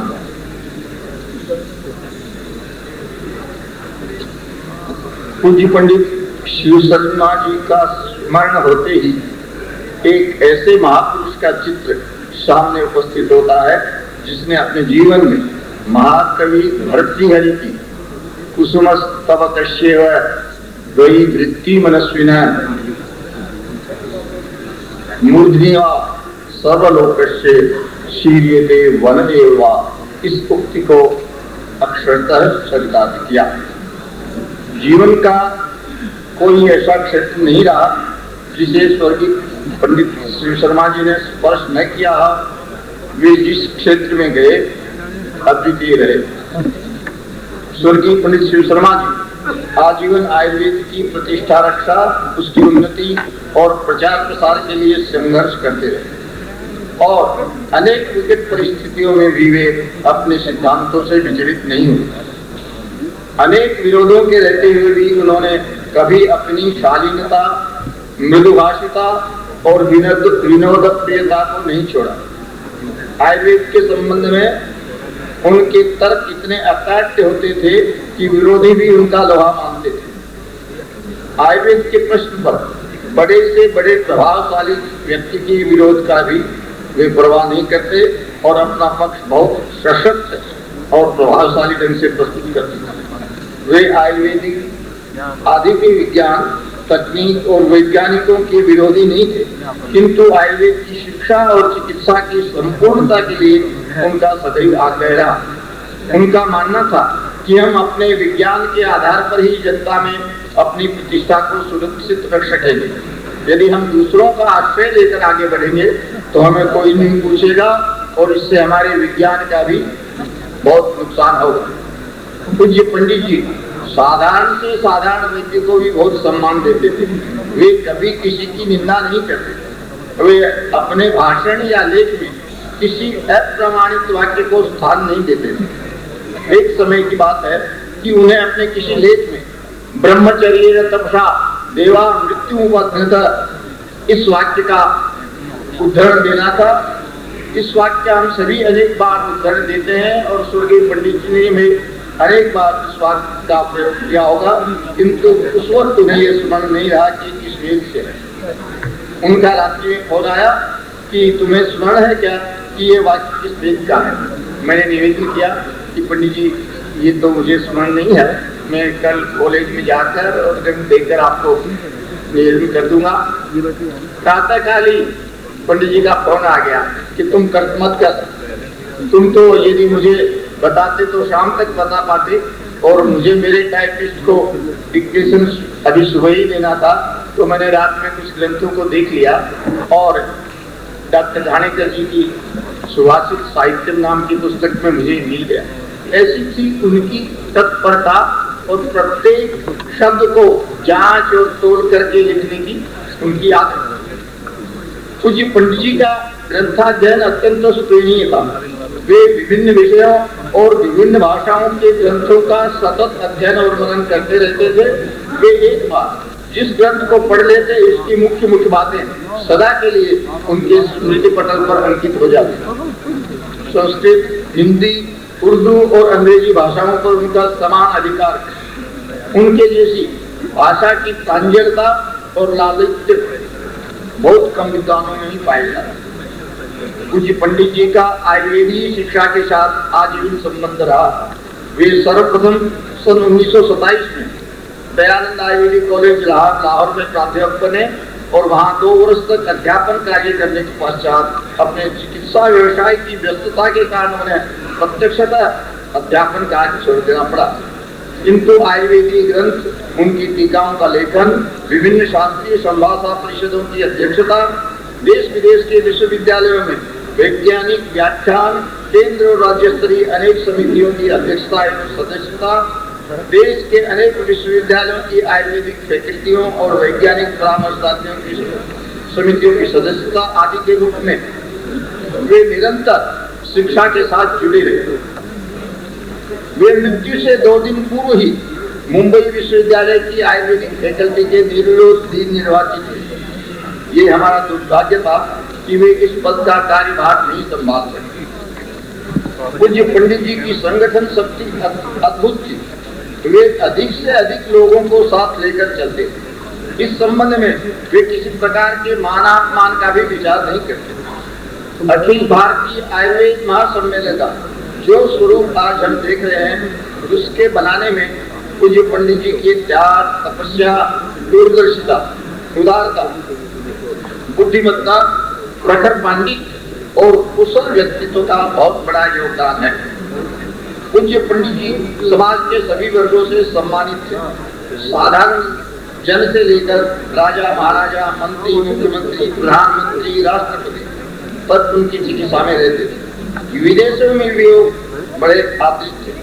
संभवतः स्वर्गीय पंडित जी ही राष्ट्र के एकमात्र ऐसे व्यक्ति थे जिन्हें ब्रिटिश शासन काल में वायसराय से वज्ररत्न उपाधि और स्वातंत्रोत्तर काल में राष्ट्रपति महोदय से पद्म भूषण उपाधि प्राप्त करने का सम्मान प्राप्त हुआ। राष्ट्रपिता महात्मा गांधी पंडित जी का बहुत आदर करते थे। एक प्रबुद्ध सांसद के रूप में पूज्य पंडित जी के क्रियाकलाप सदैव स्मरणीय रहेंगे। संसद द्वारा निर्विरोध रूप से भारतीय चिकित्सा केंद्रीय परिषद अधिनियम 1970 का पारित होना उनकी कुशल राजनीति और उनके व्यक्तित्व का ही प्रताप था। इस अधिनियम के अंतर्गत प्रथम बार स्थापित भारतीय चिकित्सा केंद्रीय परिषद के वे प्रथम अध्यक्ष थे। उन्होंने बहुत कुशलता के साथ इस अखिल भारतीय संस्था का संचालन किया। आज देश विदेश में इस संस्था को जो प्रतिष्ठा प्राप्त है वह स्वर्गीय पंडित जी के कौशल और बुद्धिमत्ता का ही परिणाम है। पूज्य पंडित जी जैसे महापुरुष की पुण्य स्मृति में दिया जाने वाला भाषण उन्हीं के कोटि के किसी विद्वान प्रभावशाली व्यक्ति द्वारा ही दिया जाना चाहिए था। मैं स्वयं को किसी प्रकार से भी इसकी योग्य नहीं समझता, फिर भी पूज्य पंडित जी का अनुयायी, सहयोगी और स्नेहभाजन रहने के कारण और इस निमित्त स्वर्गीय मुखर्जी जी को श्रद्धांजलि अर्पित करने का अवसर प्राप्त होगा। इसी कारण मैंने आयोजकों के आदेश का पालन करना। ये प्रसन्नता का विषय है कि अखिल भारतीय आयुर्वेद महासंघ सम्मेलन में प्रतिवर्ष पूज्य पंडित जी की स्मृति में एक व्याख्यान कराने का निर्णय किया। इसके लिए पूज्य पंडित जी द्वारा की महासम्मेलन की दीर्घकालीन सेवाओं के प्रति हमारी कृतज्ञता भी व्यक्त हो। पूज्य पंडित जी की स्मृति में भारतीय चिकित्सा केंद्रीय परिषद के रजत समारोह के अवसर पर आचार्य शर्मा का भाषण और इसी वर्ष 20 मई के दिन मुंबई वैद्य समाज द्वारा आयोजित आचार्य विनायक भाई का भाषण भी इस परंपरा की कड़ी थे। कई दिनों तक निरंतर भाषण देते रहने पर भी पूज्य पंडित जी के गुणों का वर्णन पूरा नहीं हो पाएगा। अतः मैं उस महान आत्मा को अपने जीवन में अपने भक्ति के विषय का प्रारंभ करता हूँ। महानुभावों से निवेदन है कि वे मेरे इन शब्दों को केवल श्रवणेन्द्रिय व्यापार मात्र न समझते हुए एकादशतम इंद्रिय का विषय मानकर इनका ग्रहण करें, इन पर गंभीरतापूर्वक चिंतन मनन करें और निष्कंटक रूप से अपने सुझाव पेश करने की सलाह करें। माननीय मनीषी, विश्व जनमानस पर अनेक प्रकार के भले हुए प्रतिबिंब छोड़कर 20वीं शताब्दी अपने अंत के निकट पहुंची है और अनेक आशाओं, आकांक्षाओं, हर्ष विषाद, भय और शंका आशंकाओं को लिए 21वीं शताब्दी विश्व रंगमंच पर अपने अभिनय के लिए उत्सुक है।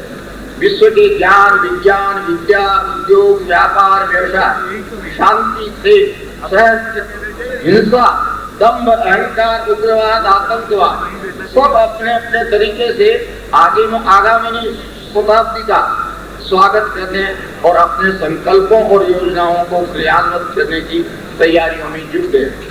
विश्व का प्राचीनतम जीवन विज्ञान आयुर्वेद, जिसने सृष्टि के प्रारंभ काल के ही अनेक उतार चढ़ाव देखे हैं, समय के विकट झंझावातों को सहा है और विषम परिस्थितियों में भी जो अपने लक्ष्य स्वस्थ से स्वास्थ्य रक्षण, आतुरस्य व्याधि परिरोक्ष से कभी विचलित नहीं हुआ, उसको भी अपने मार्ग पर चलते हुए पूर्वापेक्षा और अधिक उत्तरदायित्व के साथ विश्व समाज को सदैव सुखी, समृद्ध और स्वस्थ रखने के लिए और रोग विहीन समाज के निर्माण के लिए अपनी तैयारियां करनी है। विश्व भर में अपने लक्ष्यों की उपलब्धि के लिए विभिन्न योजनाओं, कार्यक्रमों, उनके क्रियान्वयन में आने वाली विभिन्न बाधाओं और उनके निवारण के उपायों पर विचार करना है। ये सभी जानते हैं कि वर्तमान शताब्दी में आयुर्वेद के प्रति विश्व भर में बहुत जिज्ञासा बढ़ी है और आगामी शताब्दी में ये और भी बढ़ेगी। विश्व समाज बहुत आशाओं, आकांक्षाओं के साथ आयुर्वेद की ओर देखता है। इस विश्व जिज्ञासा और आकांक्षा की पूर्ति आयुर्वेद को करनी है। किसी भी विद्या, विज्ञान और तकनीक के आयुर्वेद के संदर्भ में विशेषतर प्रत्यक्ष व्यवहार के लिए उस विद्या या विज्ञान की शिक्षा का सर्वाधिक महत्व है। जैसी शिक्षा थियोरिकल और प्रैक्टिकल व्यक्ति को मिलेगी, वैसा ही वह अपनी विद्या का उपयोग व्यवहार में करेगा।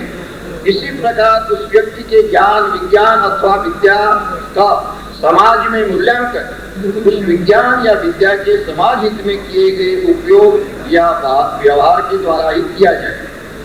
जहाँ तक आयुर्वेद की शिक्षा का प्रश्न है, उसे समयानुकूल और अधिक व्यावहारिक बनाने के उद्देश्य से वर्तमान शताब्दी में आयुर्वेदिक पाठ्यक्रम में अनेक परिवर्तन हुए, अनेक प्रयोग हुए।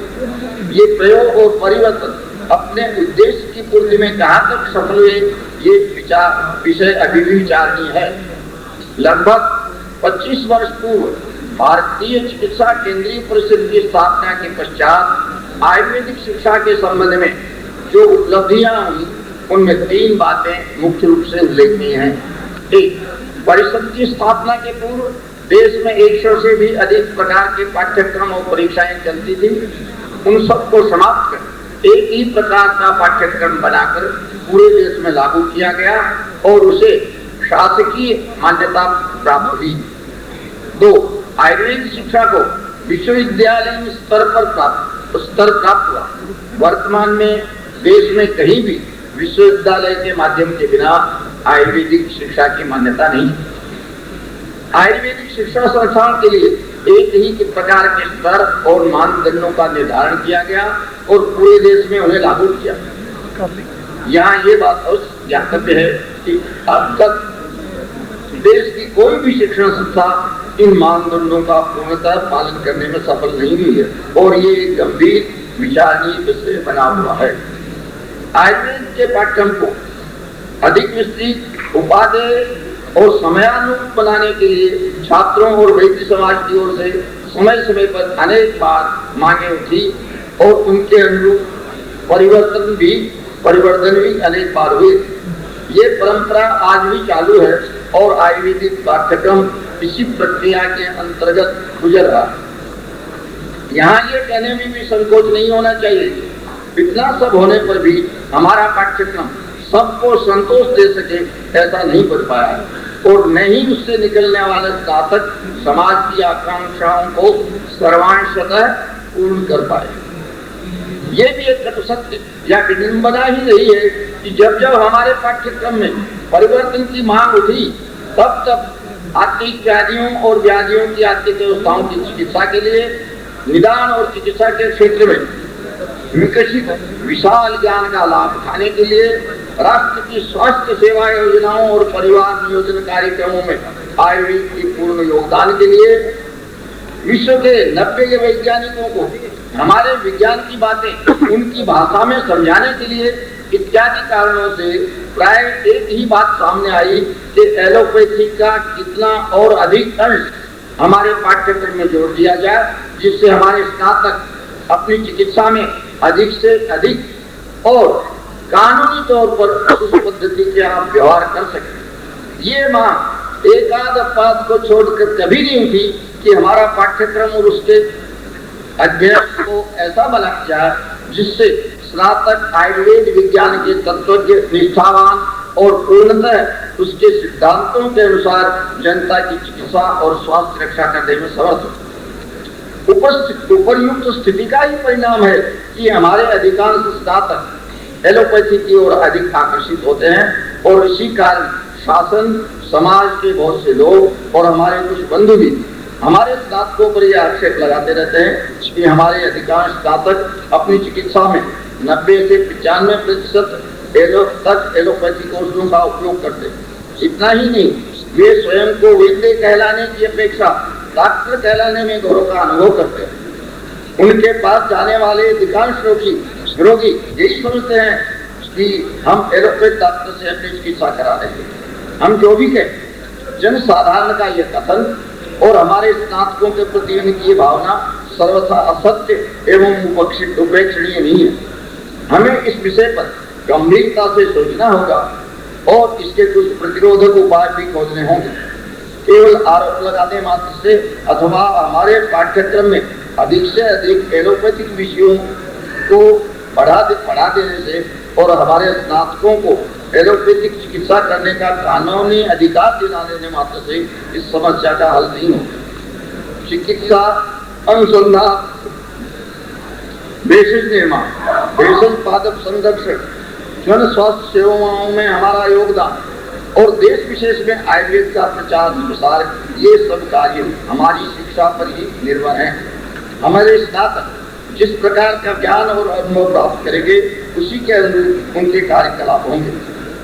हमें इस सत्य का स्वीकार करना होगा कि हमारा शास्त्र, हमारा विज्ञान शाश्वत सर्वांग संपूर्ण होने पर भी वर्तमान में हम अपने छात्रों को ऐसी शिक्षा नहीं दे पा रहे हैं जिससे वे अध्ययनानंतर पूर्ण आत्मविश्वास और निष्ठा के साथ अपने शास्त्र सिद्धांतों के अनुसार अध्यापन, चिकित्सा आदि कार्य कर सकें और समाज में स्वयं को एक श्रेष्ठ आयुर्वेदिक के रूप में प्रतिष्ठित कर सकें।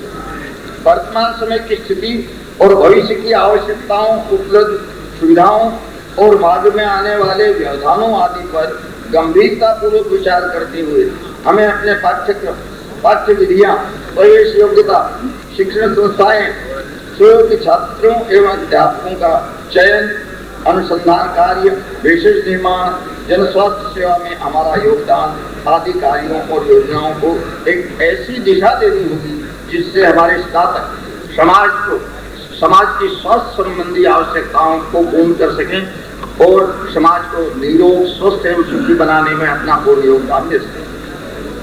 भूतकाल की बातों का विशेष विश्लेषण न करते किंतु उन्हें पूर्णतया ध्यान में रखते हुए हमें शिक्षा से संबद्ध सभी विषयों पर गंभीरतापूर्वक विचार कर वर्तमान और भविष्य की आवश्यकताओं के अनुरूप अपनी शिक्षा नीति का निर्धारण करना होगा और हमारी चिकित्सा का स्वरूप क्या हो इसका भी निश्चय करना होगा।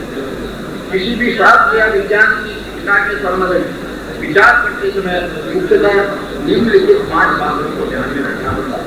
1 छात्र, 2 अध्यापक, 3 पाठ्यक्रम और पाठ्यविधि, 4 साधन सामग्री और सुविधाएं और 5 शिक्षा के वातावरण। इन 5 के उपयोगों से शिक्षा के अधिक परिणाम प्राप्त हो सकते हैं।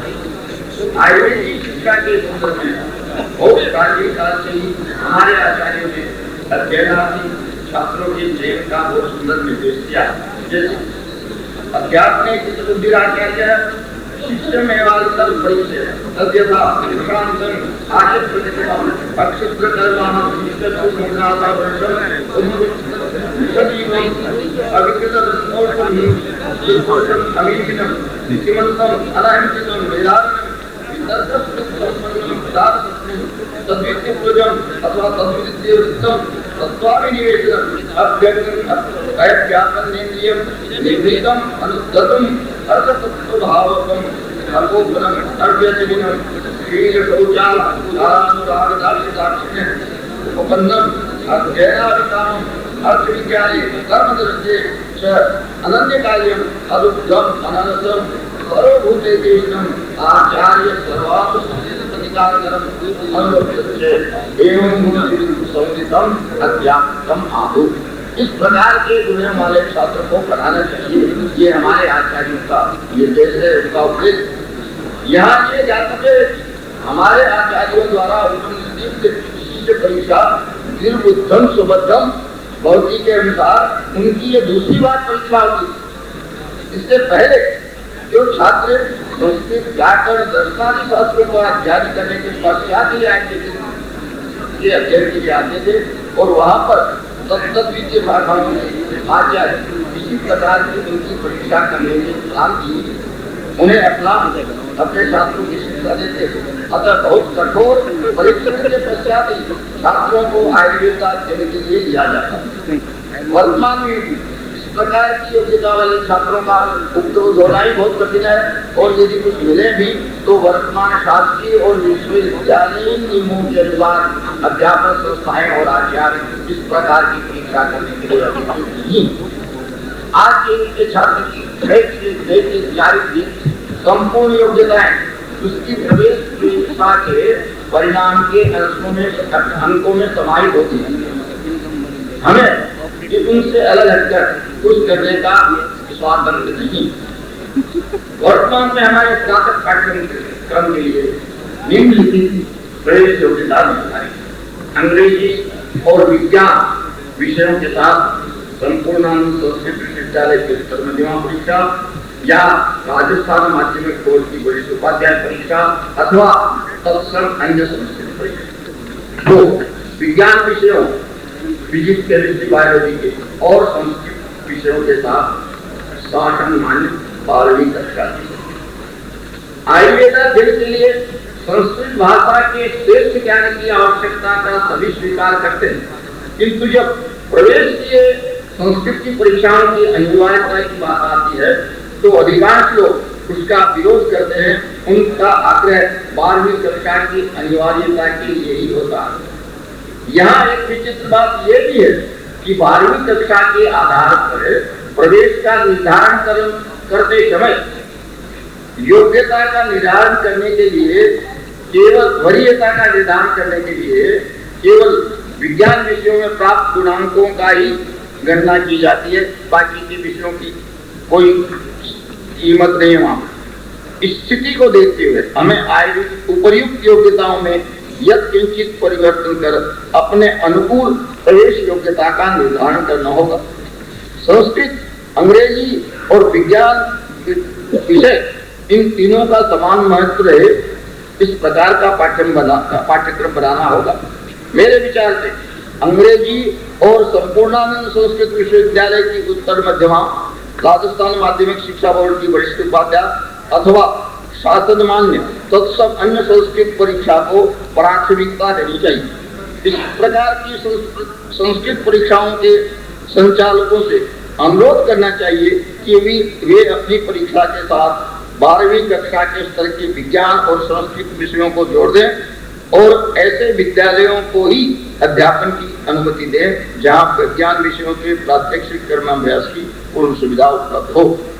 जिन राज्यों में स्वतंत्र रूप से संस्कृत के अध्ययन और परीक्षा का सर्वथा अभाव है, उनसे अनुरोध किया जाए कि वे अपने यहाँ के माध्यमिक शिक्षा बोर्ड में 12वीं कक्षा के अध्यात्म विज्ञान विषय के साथ संस्कृत के अध्ययन की व्यवस्था उपलब्ध कराएं और इस प्रकार के परीक्षा में उत्तीर्ण छात्रों को ही प्रवेश दिया जाए।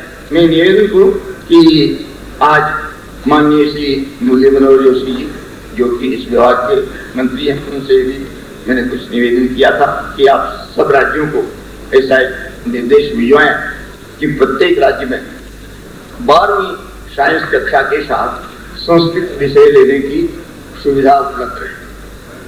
उपयुक्त दोनों ही प्रकार की सुविधा जिस राज्य में उपलब्ध न हो, वहां के विज्ञान सहित 12वीं कक्षा उत्तीर्ण छात्रों को सीधा ही आयुर्वेद में प्रवेश दिया जाए और केवल उन्हीं के लिए प्रथम व्यावसायिक परीक्षा के 3 सत्रों में अन्य विषयों को यथावत रखते हुए संस्कृत के 500 व्याख्यान और 500 अंक का समावेश हो और इसके लिए विशेष व्याख्यानों की भी व्यवस्था की जाए। संस्कृत विषय के लिए अध्यापनार्थ एक रीडर और एक लेक्चरर की भी व्यवस्था सब में हो। यद्यपि शिक्षा के उपर्युक्त पांचों अपना अपना महत्व रखते हैं, किंतु अध्यापक इनमें सर्वाधिक प्राधान्य रखते हैं। शास्त्र तत्वज्ञ, दृष्टकर्मा, कृतकर्मा अपने विज्ञान और कर्तव्य के प्रति निष्ठावान, निर्लोभ, निरहंकार, अनुभवी आचार्य, साधन सामग्रियों की अल्पता होने पर भी विद्वान, कार्यकुशल, योग्य स्नातकों का निर्माण कर सकते हैं। जैसा कि ऊपर शिष्य के चयन के संबंध में कहा जा चुका है, उसी प्रकार हम यहाँ भी शासकीय एवं विश्वविद्यालय नियमों में बंधे हुए हैं, किंतु प्रायः साक्षात्कार के पश्चात ही अध्यापकों का चयन किया जाता है और साक्षात्कार में अध्यापक की शैक्षणिक योग्यता और अध्यापनानुभव के अतिरिक्त प्रत्यक्ष संवाद के द्वारा उपयुक्त शास्त्रोक्त गुणों का भी अनुमान लगाया जा सकता है और चयन में उनको भी आधार बनाया जा सकता है। आचार्यों के चयन में हमें चरकोक्त निम्न प्रकरण को ध्यान में रखना चाहिए। पर्यवधात श्रुतम, परिवृष्ट कर्माणम, दक्षम दक्षिणम, जितहस्तम, उपकरणवंतम, सर्वेन्द्रियोपन्नम, प्रकृतिज्ञम, प्रतिपत्तिज्ञम, अनुस्वस्थित विद्यम, अलंकृतम, अनुसूयितम, अकोपनम, क्लेशक्षमम, शिष्यवत्सलम, अध्यात्मकम ज्ञापन समर्थन चेति एवं मनोव्याचार्य सुक्षेत्र में आर्तवो मेघ शस्य गुण सुशिष्यम आशु वैद्य गुण संपादित। हमारे अध्यापकों की निरंतर शिक्षा पुनर्बोध के लिए देश के 5-7 भागों में सर्वांग पूर्ण अध्यापक प्रशिक्षण केंद्रों की स्थापना एवं संचालन केंद्र शासन द्वारा किया जाना चाहिए। इस कार्य को उच्च प्राथमिकता देनी चाहिए।